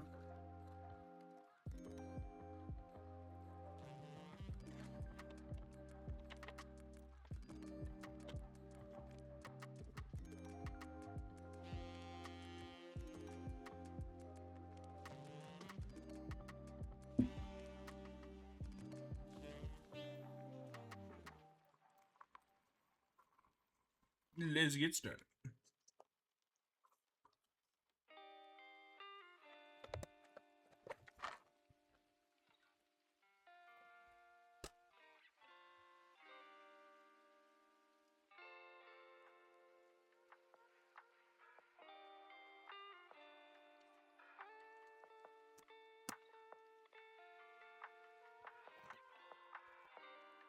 There's a gantry crane on this particular one, so we'll keep an eye out for that.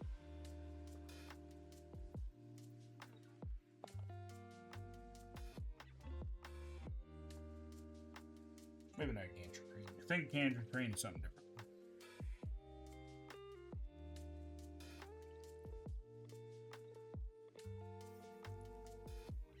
Got little tires on the side. In case you're wondering what those are used for, when you come into port, you can pull right in. Don't have to worry about bumping the sides too much.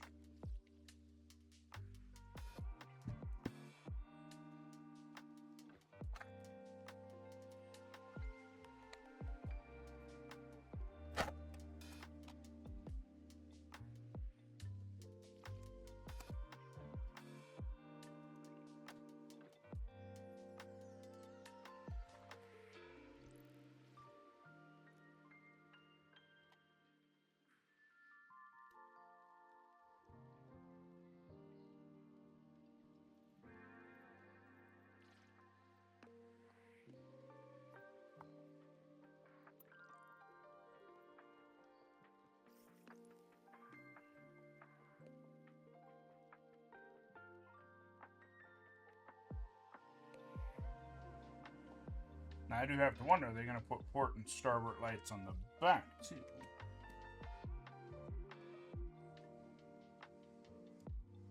In case you're wondering what I mean by that, those lights usually give you a pretty fair estimate of which direction a ship is going, and usually with how fast as well.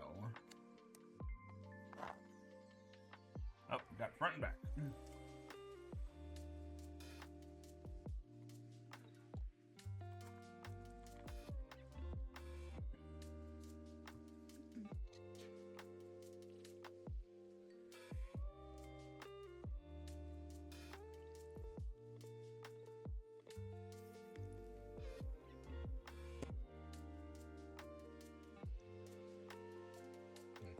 So far, port and start.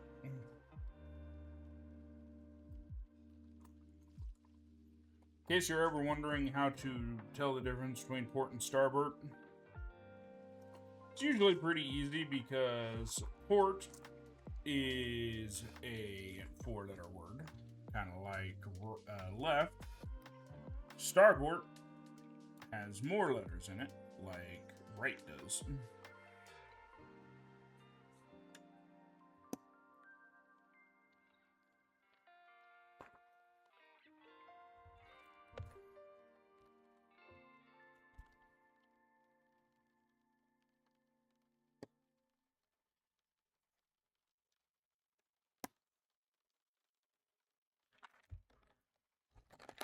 The more you know.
Find any place to put your foot.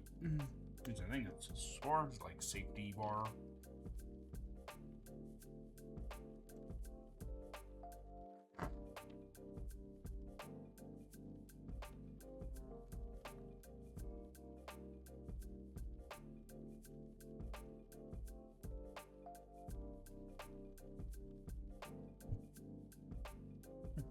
I keep bumping my mic by accident.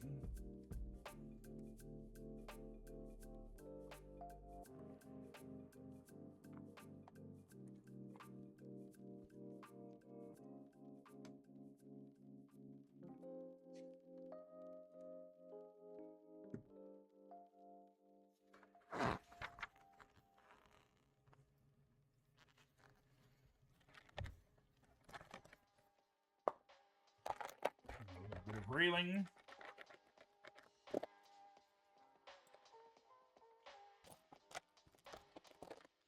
I think that's what this is.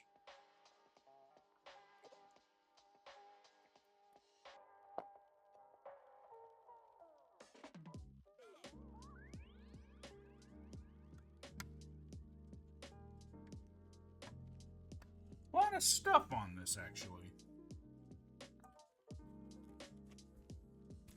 Makes it look a lot bigger.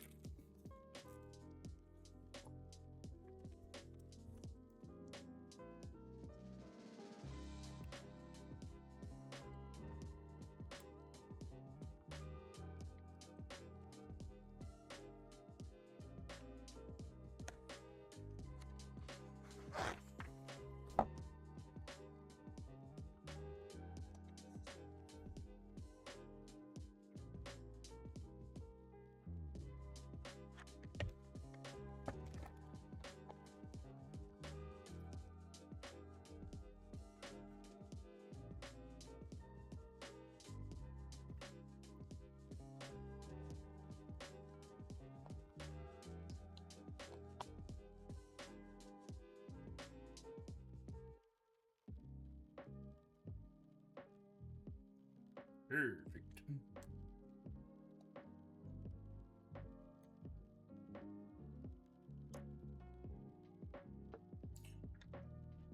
I think that's what it goes.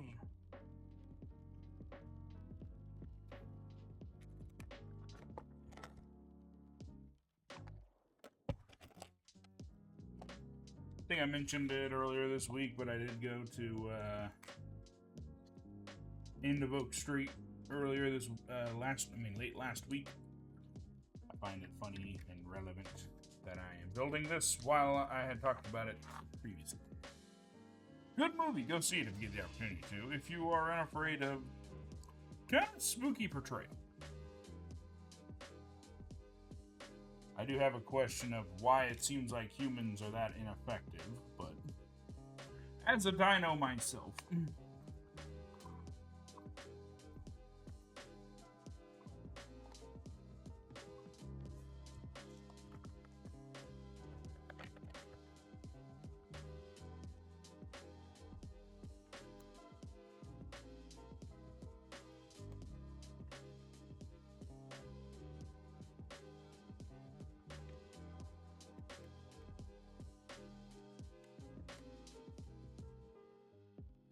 Like a little bit of stairs.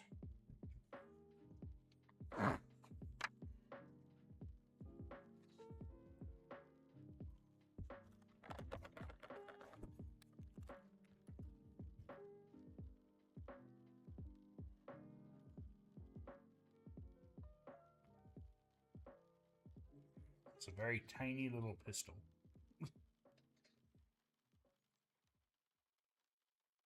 That's like a flare gun. I imagine that would probably work pretty good against a dinosaur. I also put it in wrong.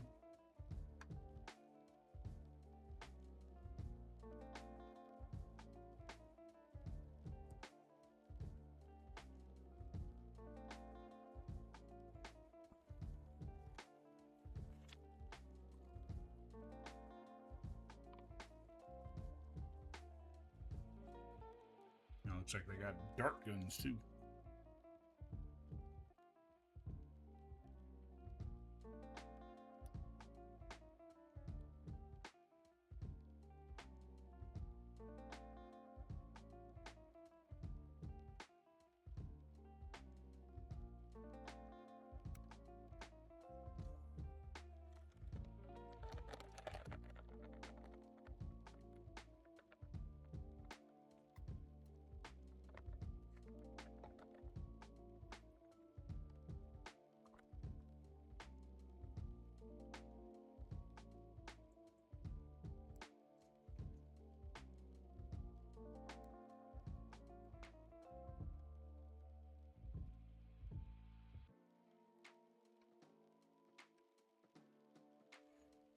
This is where they released the submersible from, maybe?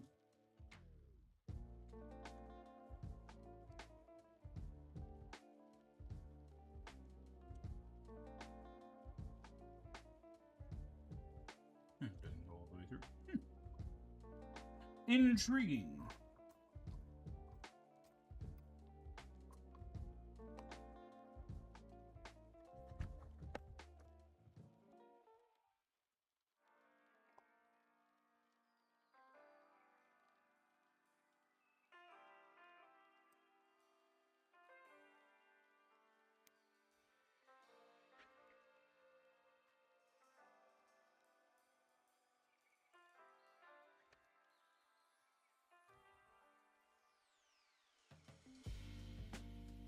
So many extra ramekins around. Probably don't need that many.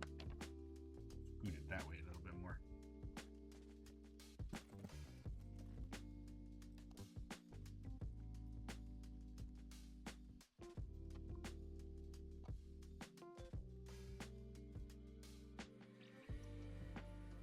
Oops, almost got a little too ahead of myself.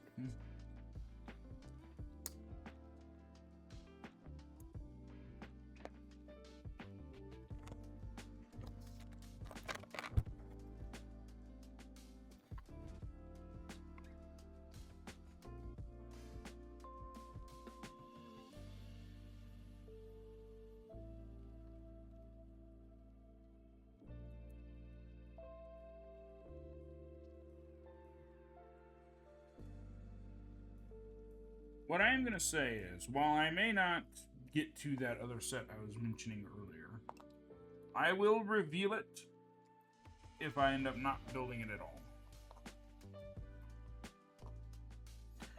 be honest with you, it's kind of looking a little bit less likely. I might have more time than I thought, but I definitely don't think I'll be able to finish that other one. But then I ain't gonna have anything else to build. Because I do have some other sets, but they're pretty large.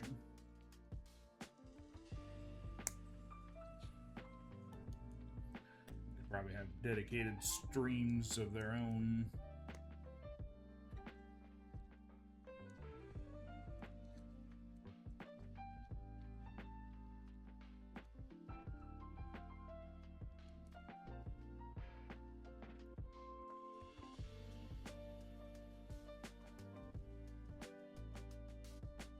Bad pressed. I wish I had more of these.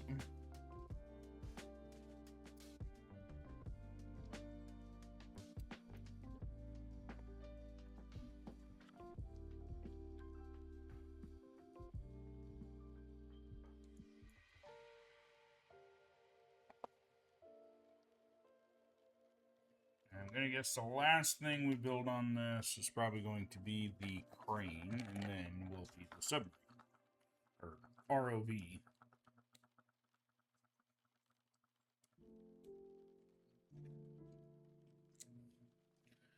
Which, I'll be honest with you, I always thought would be kind of fun to have. But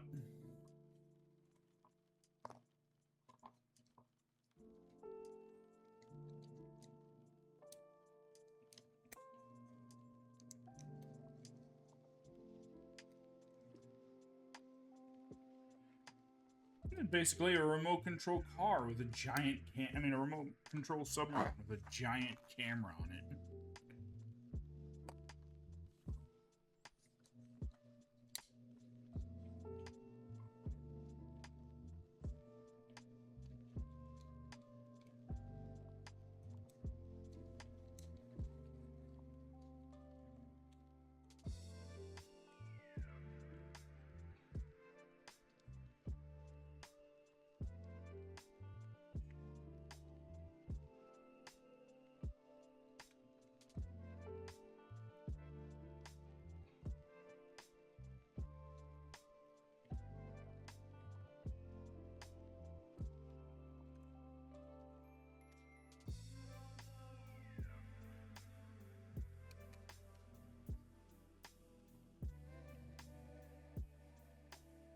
So I guess you can move it up and down. It's the best thing I can think of. And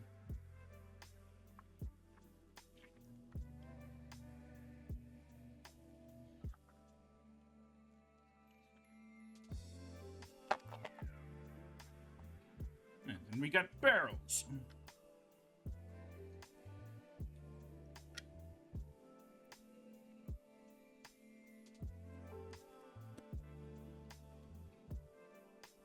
So the next phase is going to be the crane. I didn't have it here.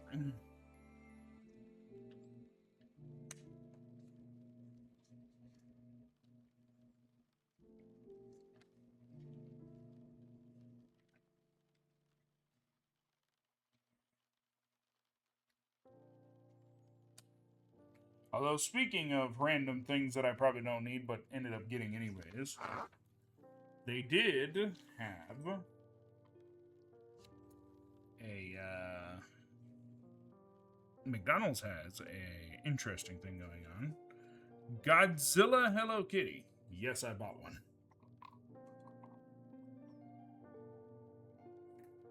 Why not? It's so cute.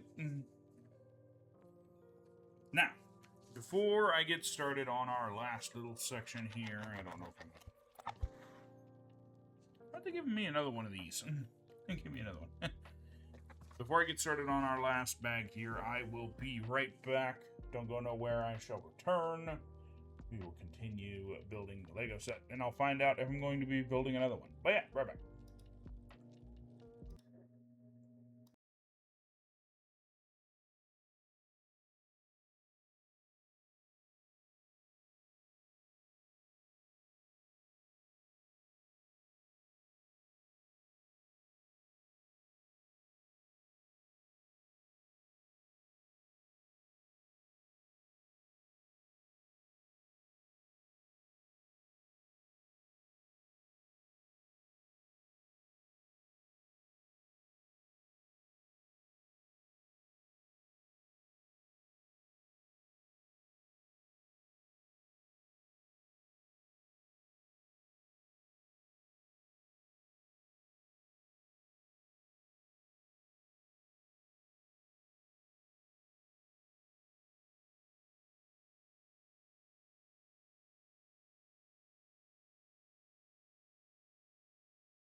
And we are back. Getting right to it. With bag number 5. I look like that. So, it's still pretty early.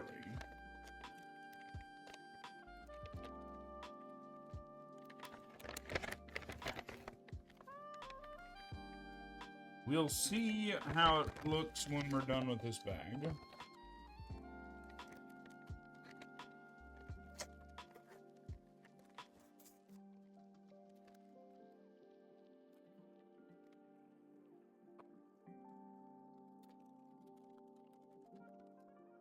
Oh, we are dealing with a cable, though.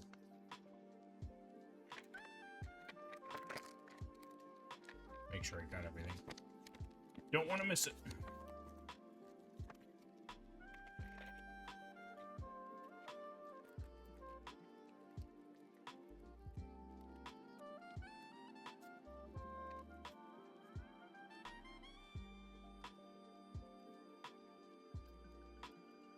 No more stickers for the last little bit either. Looks like everything else will be pad pressed. My favorite kind of pressed.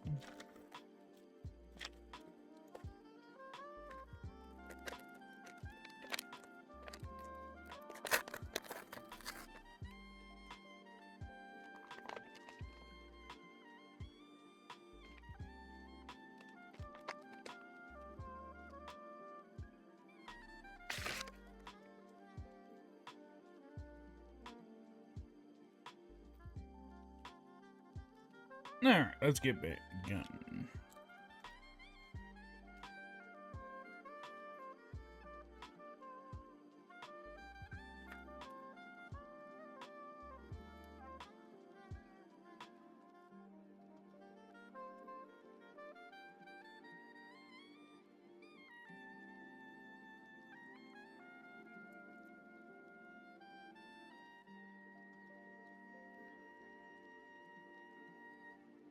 Oh, there's the legs.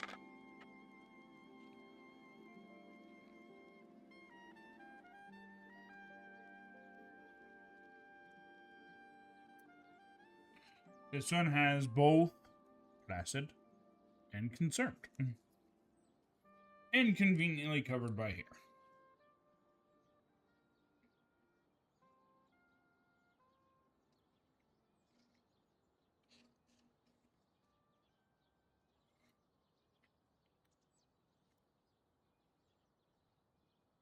Voila. Our guy. Just hanging out with him now.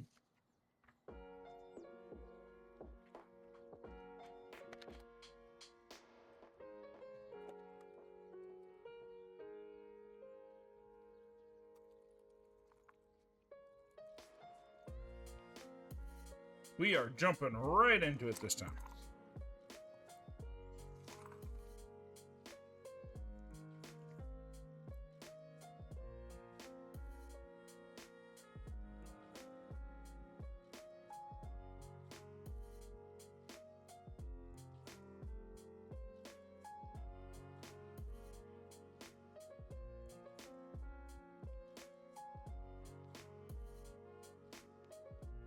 Oh, that's why.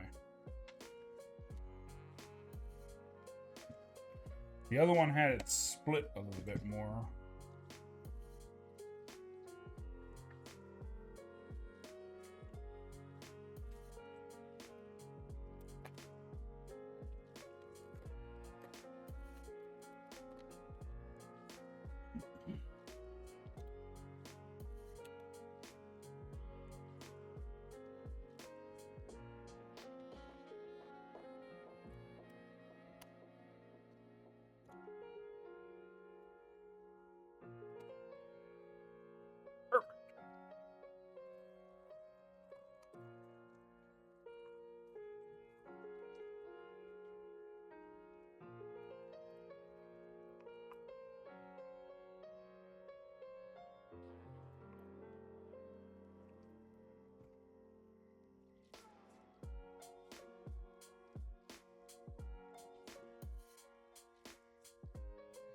I'm assuming they thought it would have been too much effort to put this control apparatus in later, but I feel like it kind of gets in the way just a little.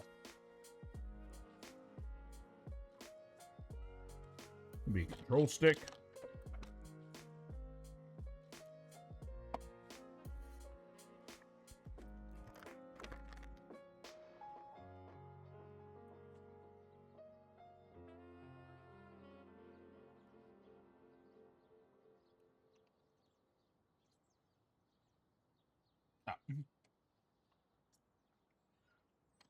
There you go. Now you got nice little handrails.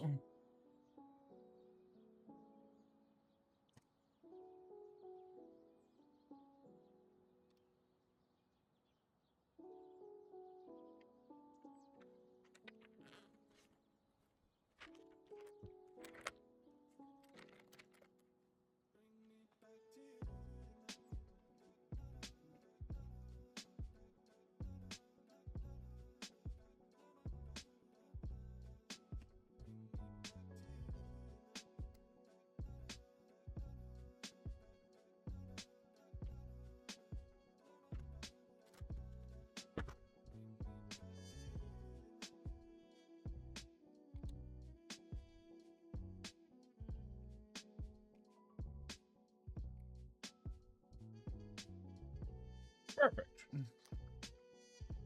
Oh, so that's where the crane's going. Never mind.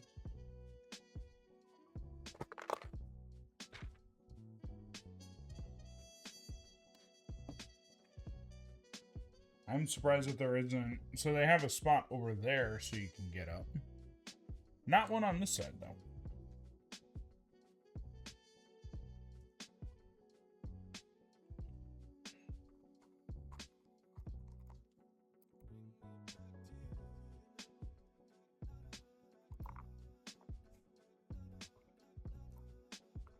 Oh, and you shoot.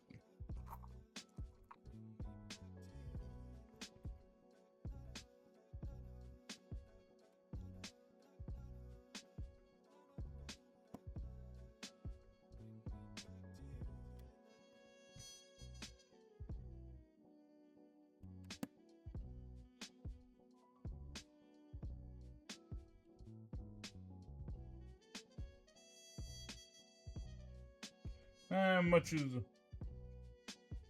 kind of. Like I said, it looks like a pontoon boat or a houseboat. Definitely doesn't look like the boat from the movie itself. The boat from the movie was a patrol boat.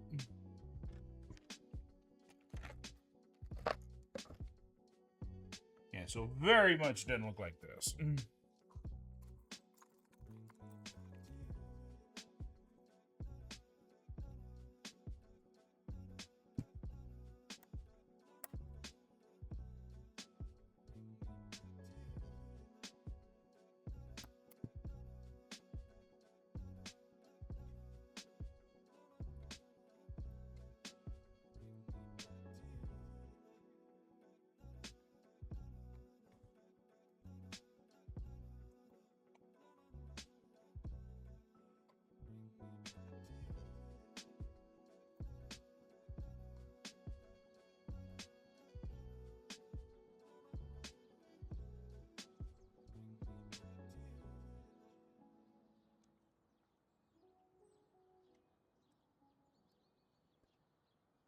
Don't know why. I wouldn't imagine.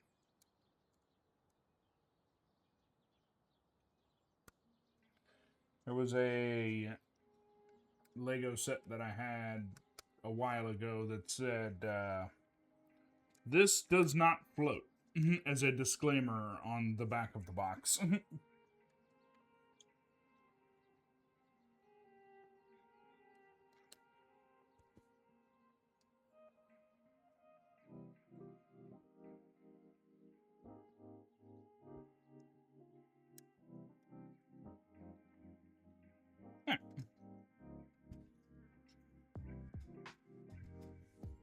That kind of scoots around a little bit better.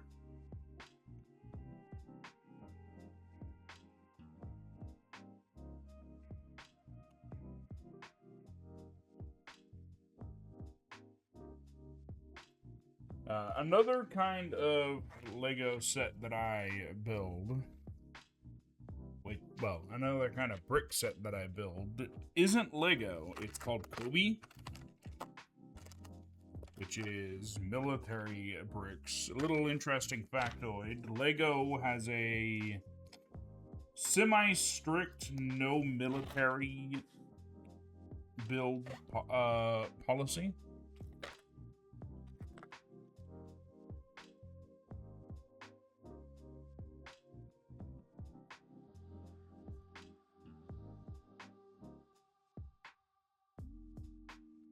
I say semi because Star Wars is still allowed.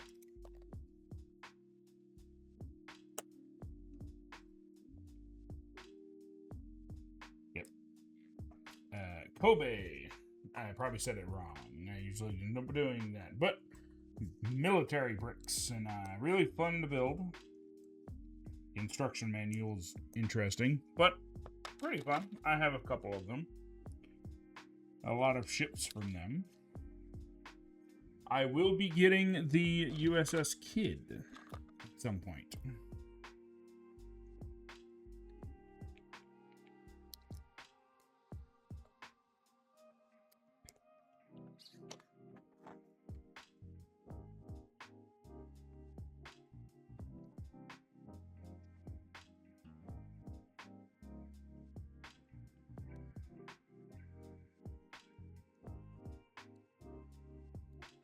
Nice.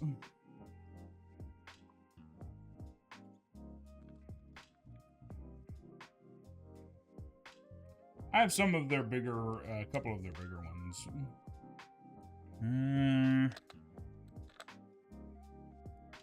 Trying to remember. The most recent one that I built was the Akage.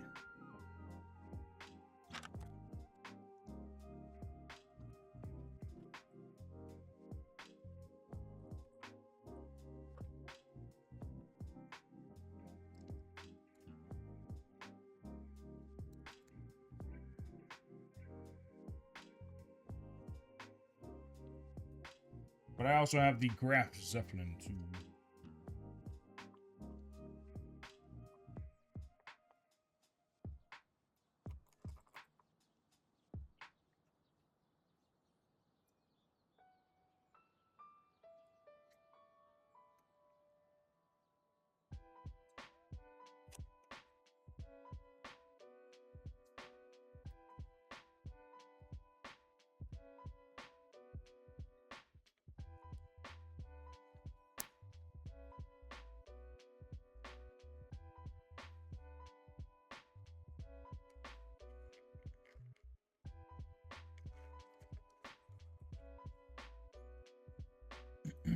But yeah, there's pretty fun sets to build. Instruction manuals interesting sometimes.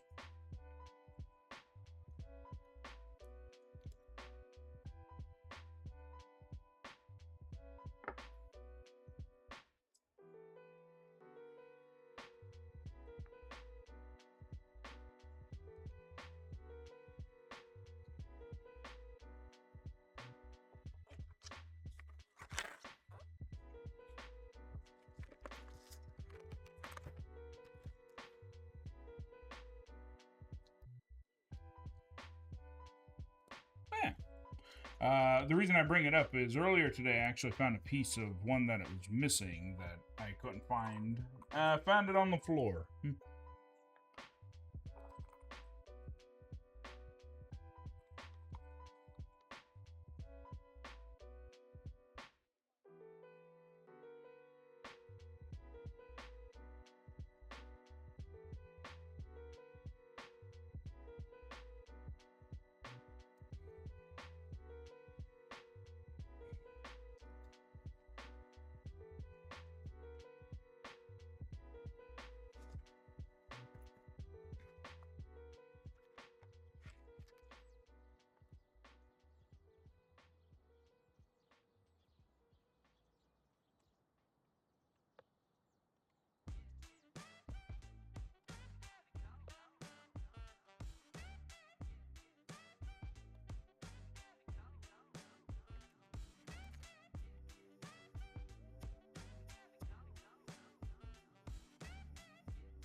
Okay, we got the first part of our crane.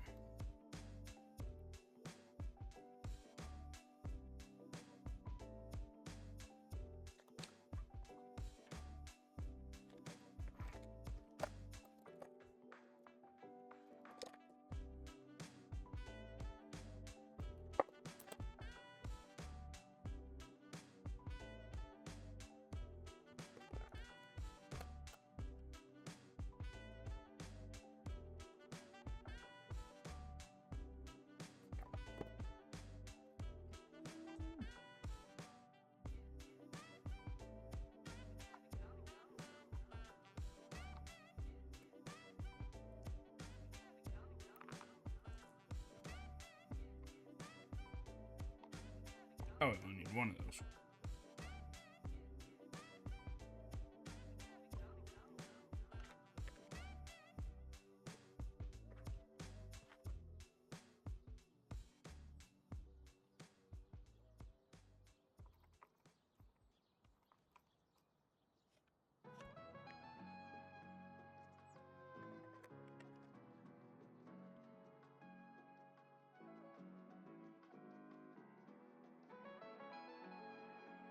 I don't know if I'm missing something or just blind.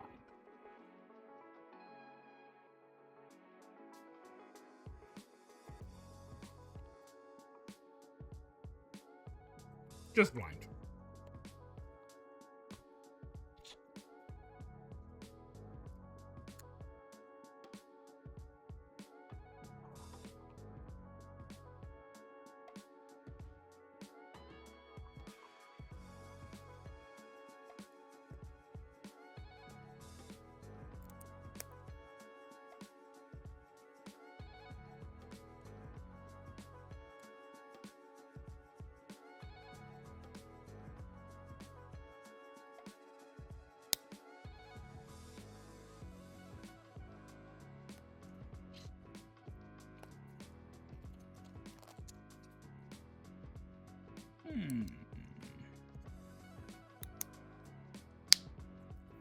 Oh, grabbed my glove.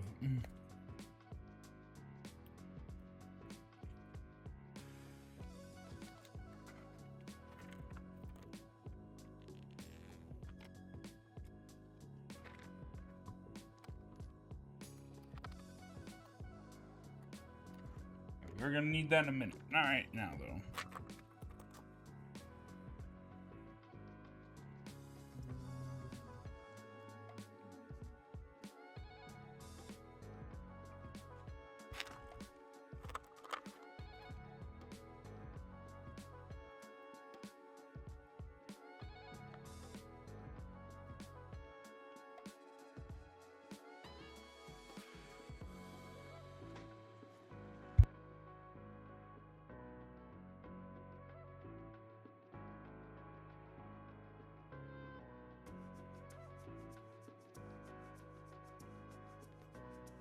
Okay, running the stream.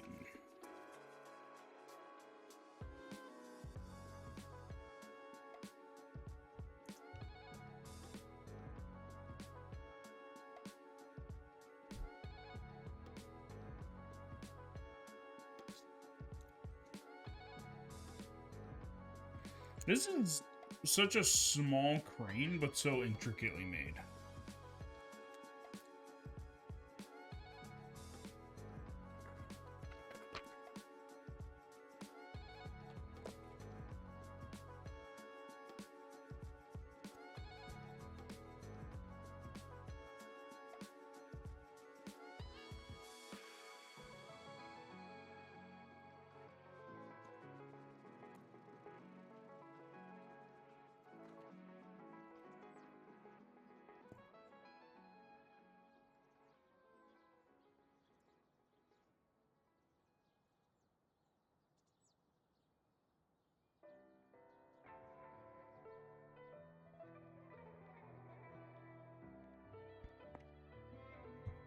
Now we're not gonna put that, tie that down, because we're gonna tie this on first. I'm probably gonna have to retie this when we're done. As much as the case with the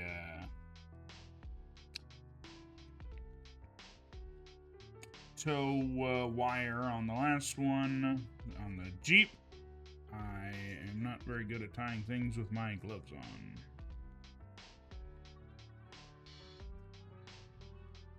So we're basically just going to get it tied enough.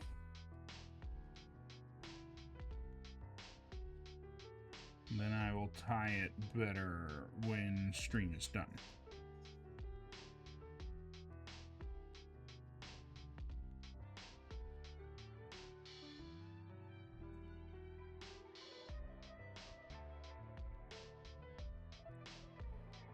Preface it, like I said, it's not perfect. It's just there for stream, and then I will put it on better later.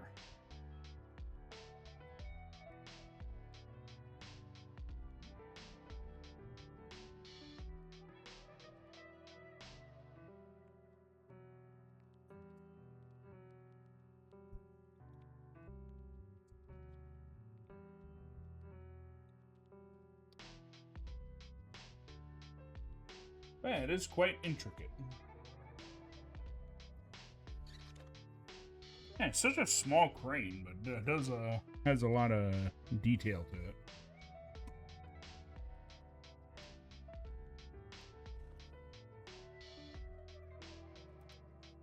Yeah, I imagine its default position would probably be something akin to that. And now we get our work on our unmanned reconnaissance vehicle.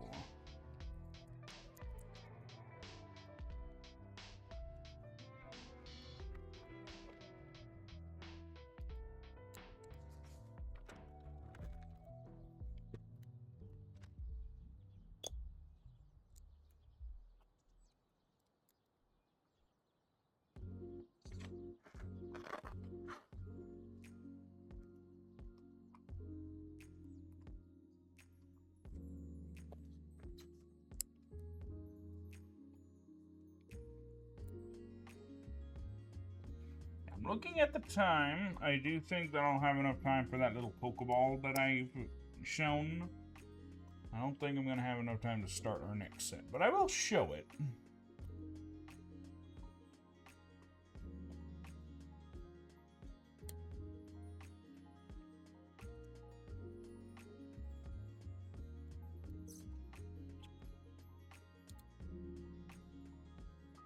Like I said, I do got some stuff that I gotta go do when I'm done, so it always catches me off guard. I'm never expecting it.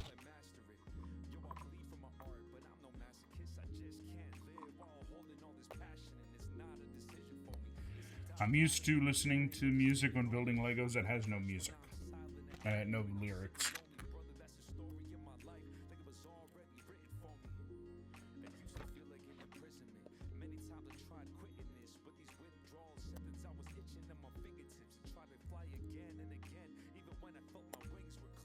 Weird.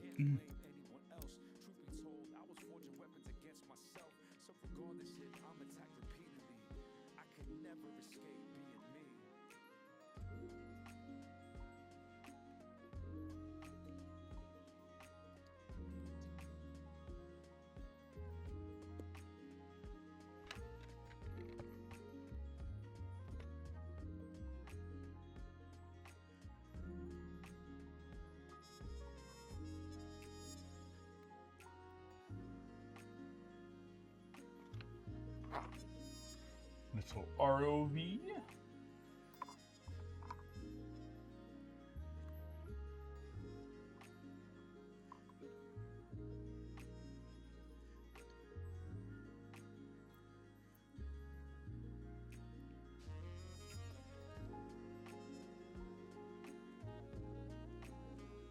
Let's face it, little ROV that the Mosasaurus would probably eat in one go.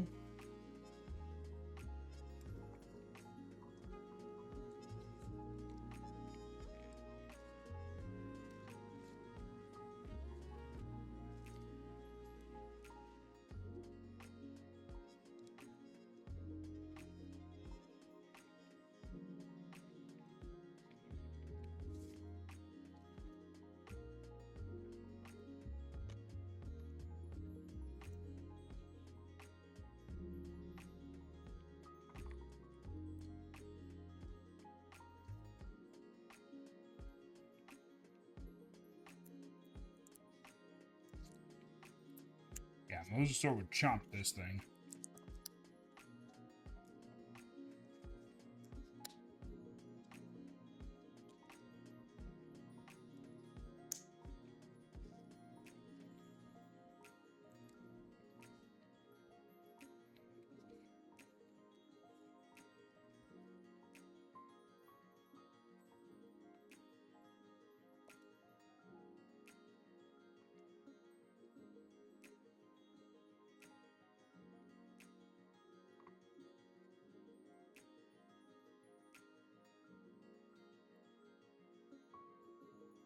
These are little lights.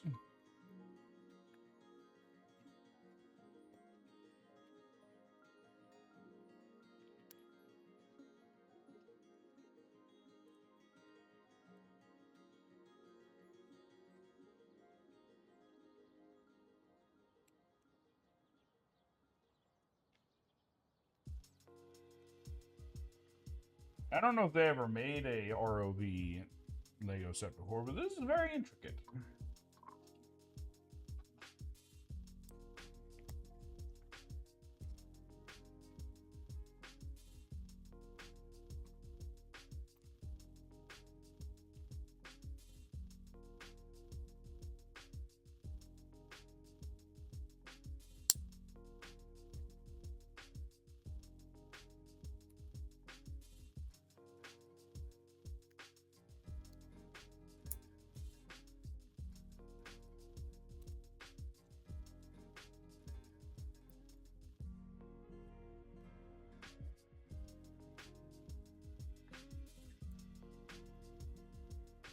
The ROV has kind of strangely shaped propellers.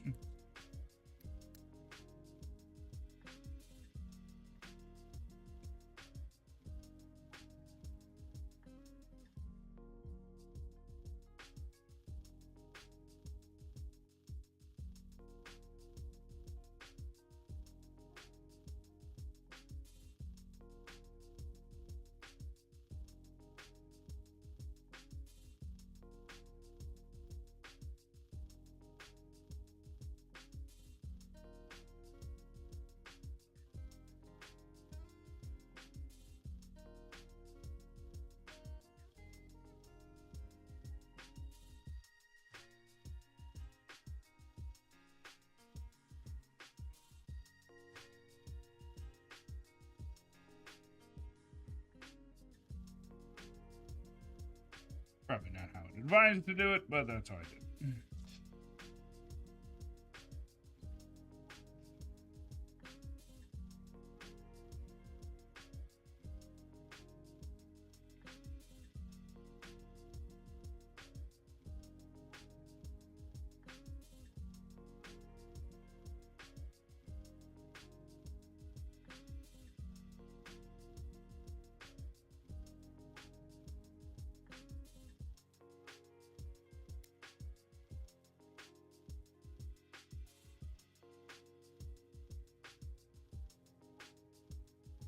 Yeah, figuring just that later.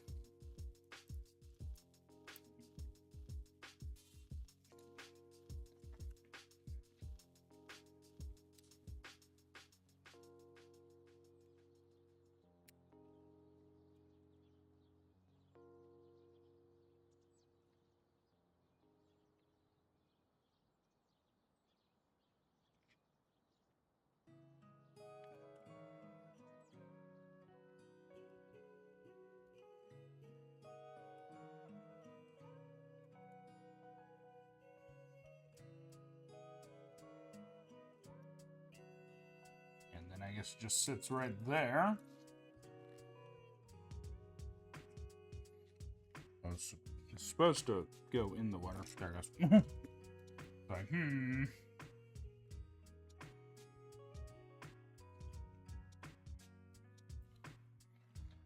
Yeah, lift it back up. There it goes. And it just slides in the water. Works out pretty well, actually. Then you have the other thing for clamping it into place so you can crane it over. Then you've got your Mosasaur, which can then eat it. Put that up quick. mic off. It again gave me another one of these for some reason, which I ended up not using.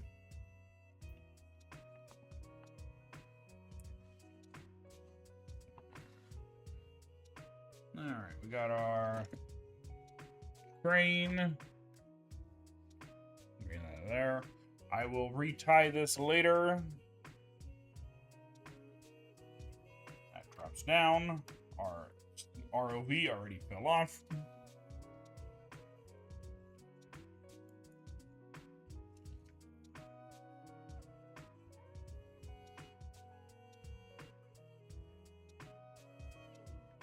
Kind of looks like it's giving jumping jacks. Because I imagine it probably wouldn't be in default position just starting off. We got our 2 guys here.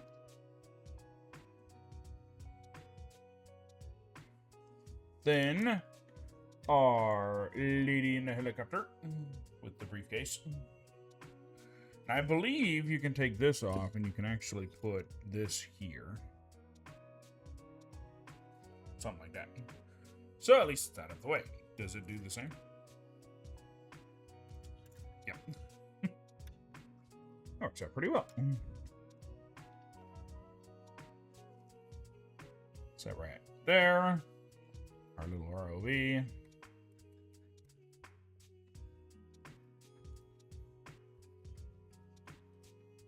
Let's test that too also.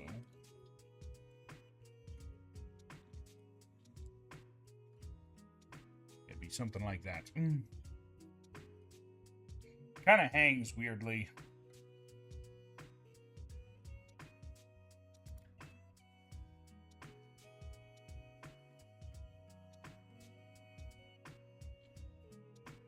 There. That's up out of the way. And then you got our 2 guys. We'll set them there for now, and then I'll readjust them later. Because we still have one more thing to do. We got this guy.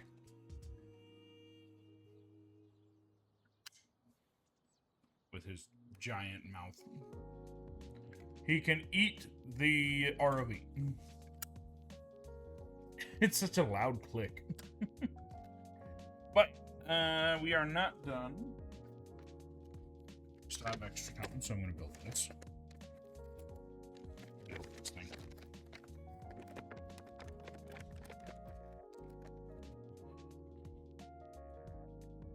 Try and keep our ROV out of the way.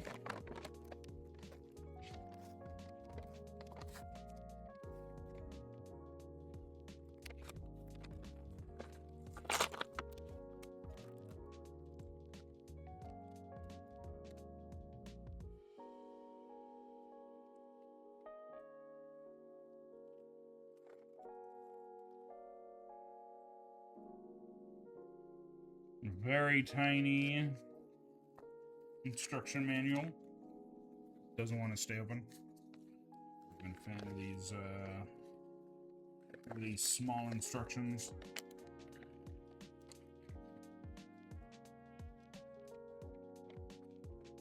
Double-sided.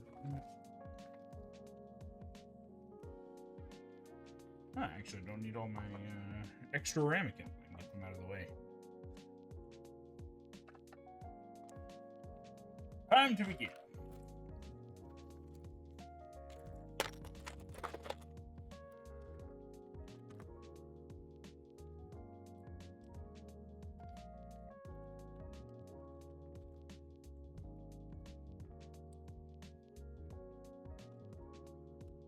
It doesn't give you any instructions on what part of the set you're building. It just says, here you go.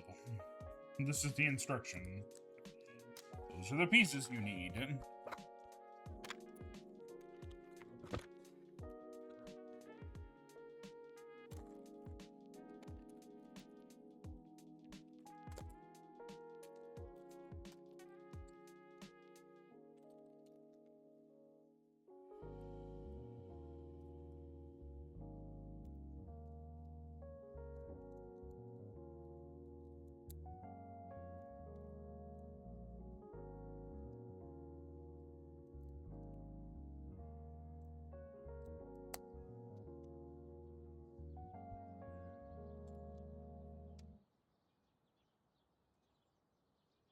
So this is a Premier Ball, by the way.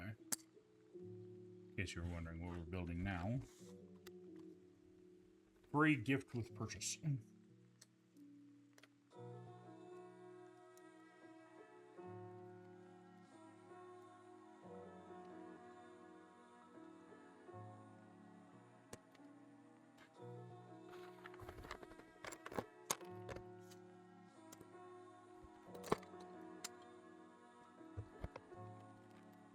Which is ironic, because the thing that I bought is not a Pokemon set.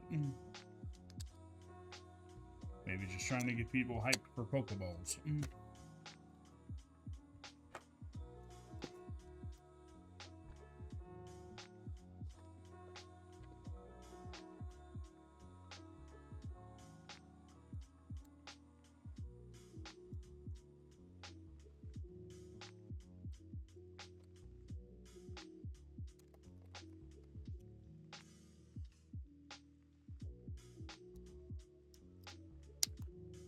Rather bright green pieces.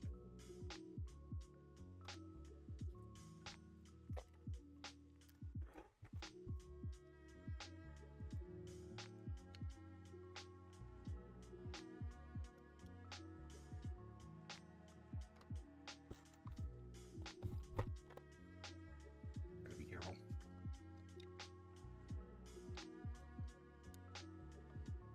Knock stuff around.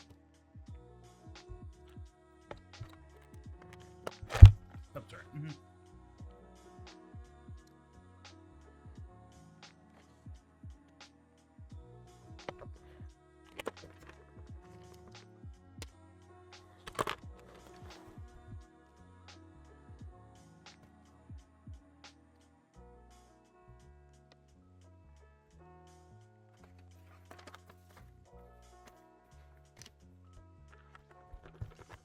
Two halves.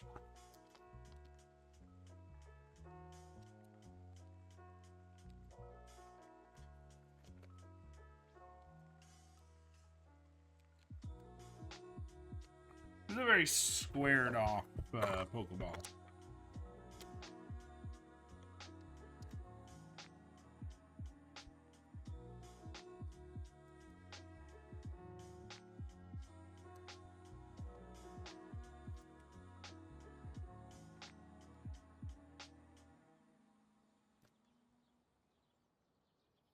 And then the bottom half.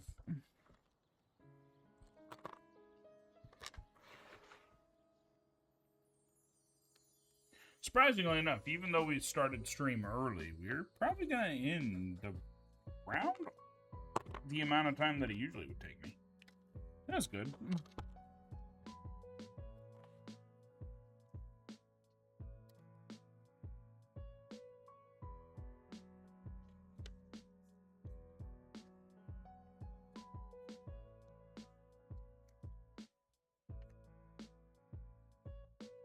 So, fair to point, probably not going to start on the next set yet.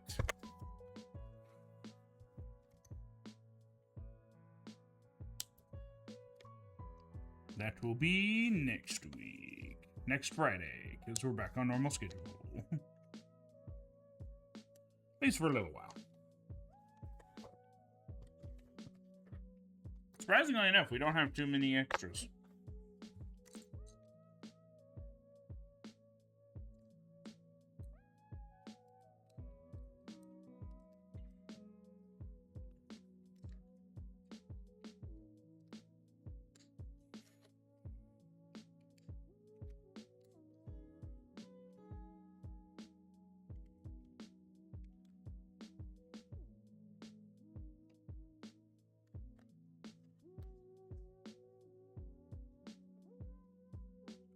Then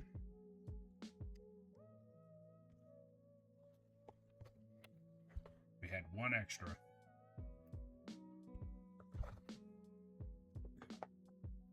We have a Pokeball, a Premier Ball specifically. You know what's interesting? This one actually feels like it would be around the size of the one that Ash has on his belt. Like, you push it, and then it gets bigger, and then you throw it. That's interesting. Because that one, when you activate it, it's more like an apple size or something like that. Maybe like a grapefruit. But this one does feel like the one that he would have on his belt. Push the button and then it gets bigger. Interesting. Indominus, I choose you. I'm gonna make that joke later. Well.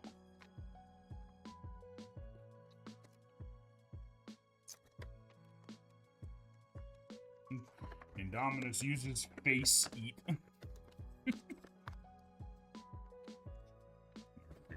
Hold these things.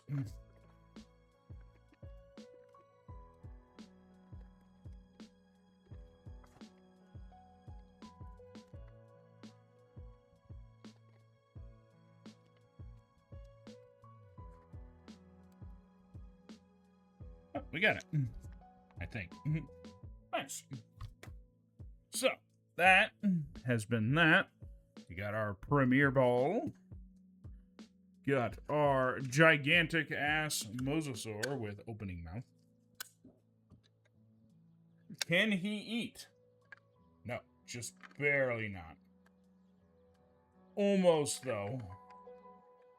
Maybe if I like wedge. Nope. I would say if he could hold that in his mouth, that would be awesome. But it's just barely too big. If I pop this off.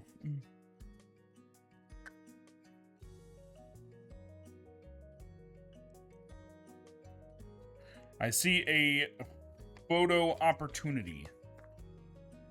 Pop that off.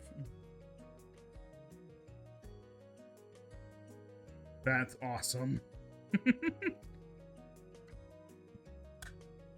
Okay, so I might have a photo idea later for when I go to post the images of this online. Anybody who is unaware, I do post the images of all of the stuff we built on Blue Sky when we're done. At some point. So we got the Mosasaur, we got our Premier Ball, and we have helicopter, ROV, and boat. Let me take everybody off. So we got our boat.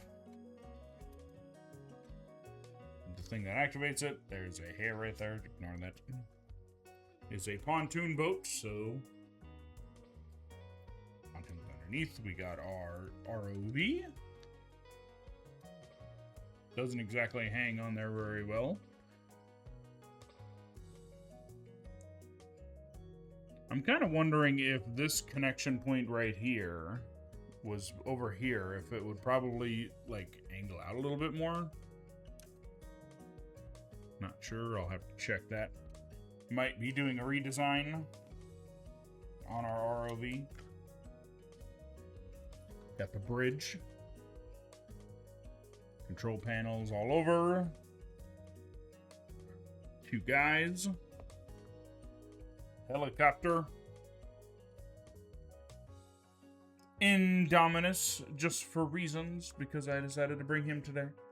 And I think that will about do it. I'm not going to start the other one, just because this stream is actually going to be ending approximately where I figured it would end, an hour earlier than my usual stream, which I started an hour early, so this works out. I mentioned it before. I will be otherwise unable to stream on Friday.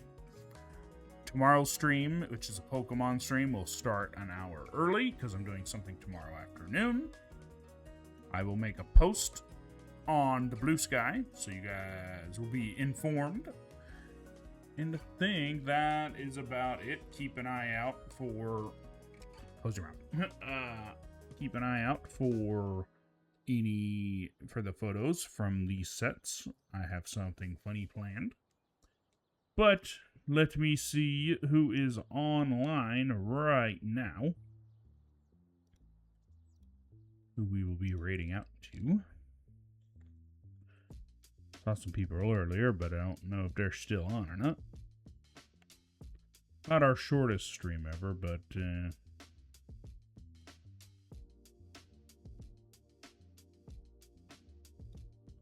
Not as long as usual. I will be letting you guys know what is up with what I'm going to be doing on Friday next week.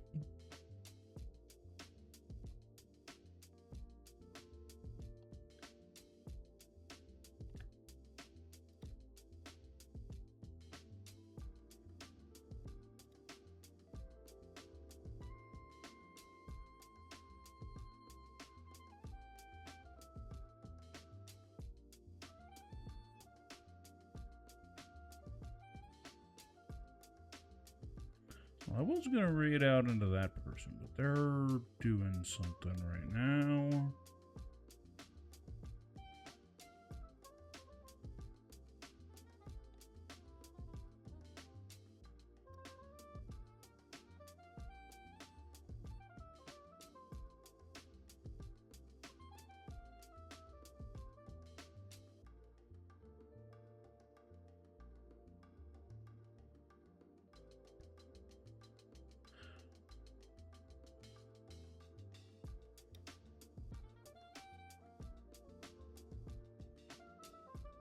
You know what?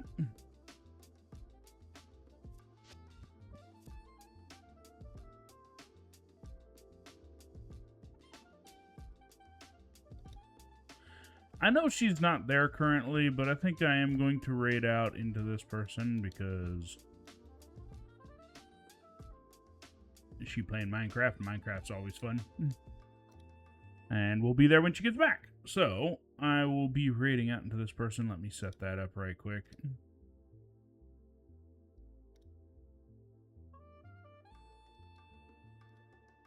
Plus, I don't think she's going to be gone for too long, so...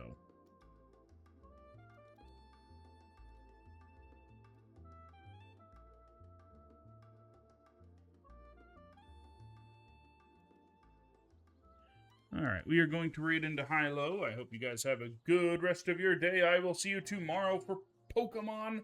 I hope you guys have a good rest of your day. I'll see you all later. Take care. Have a good day, and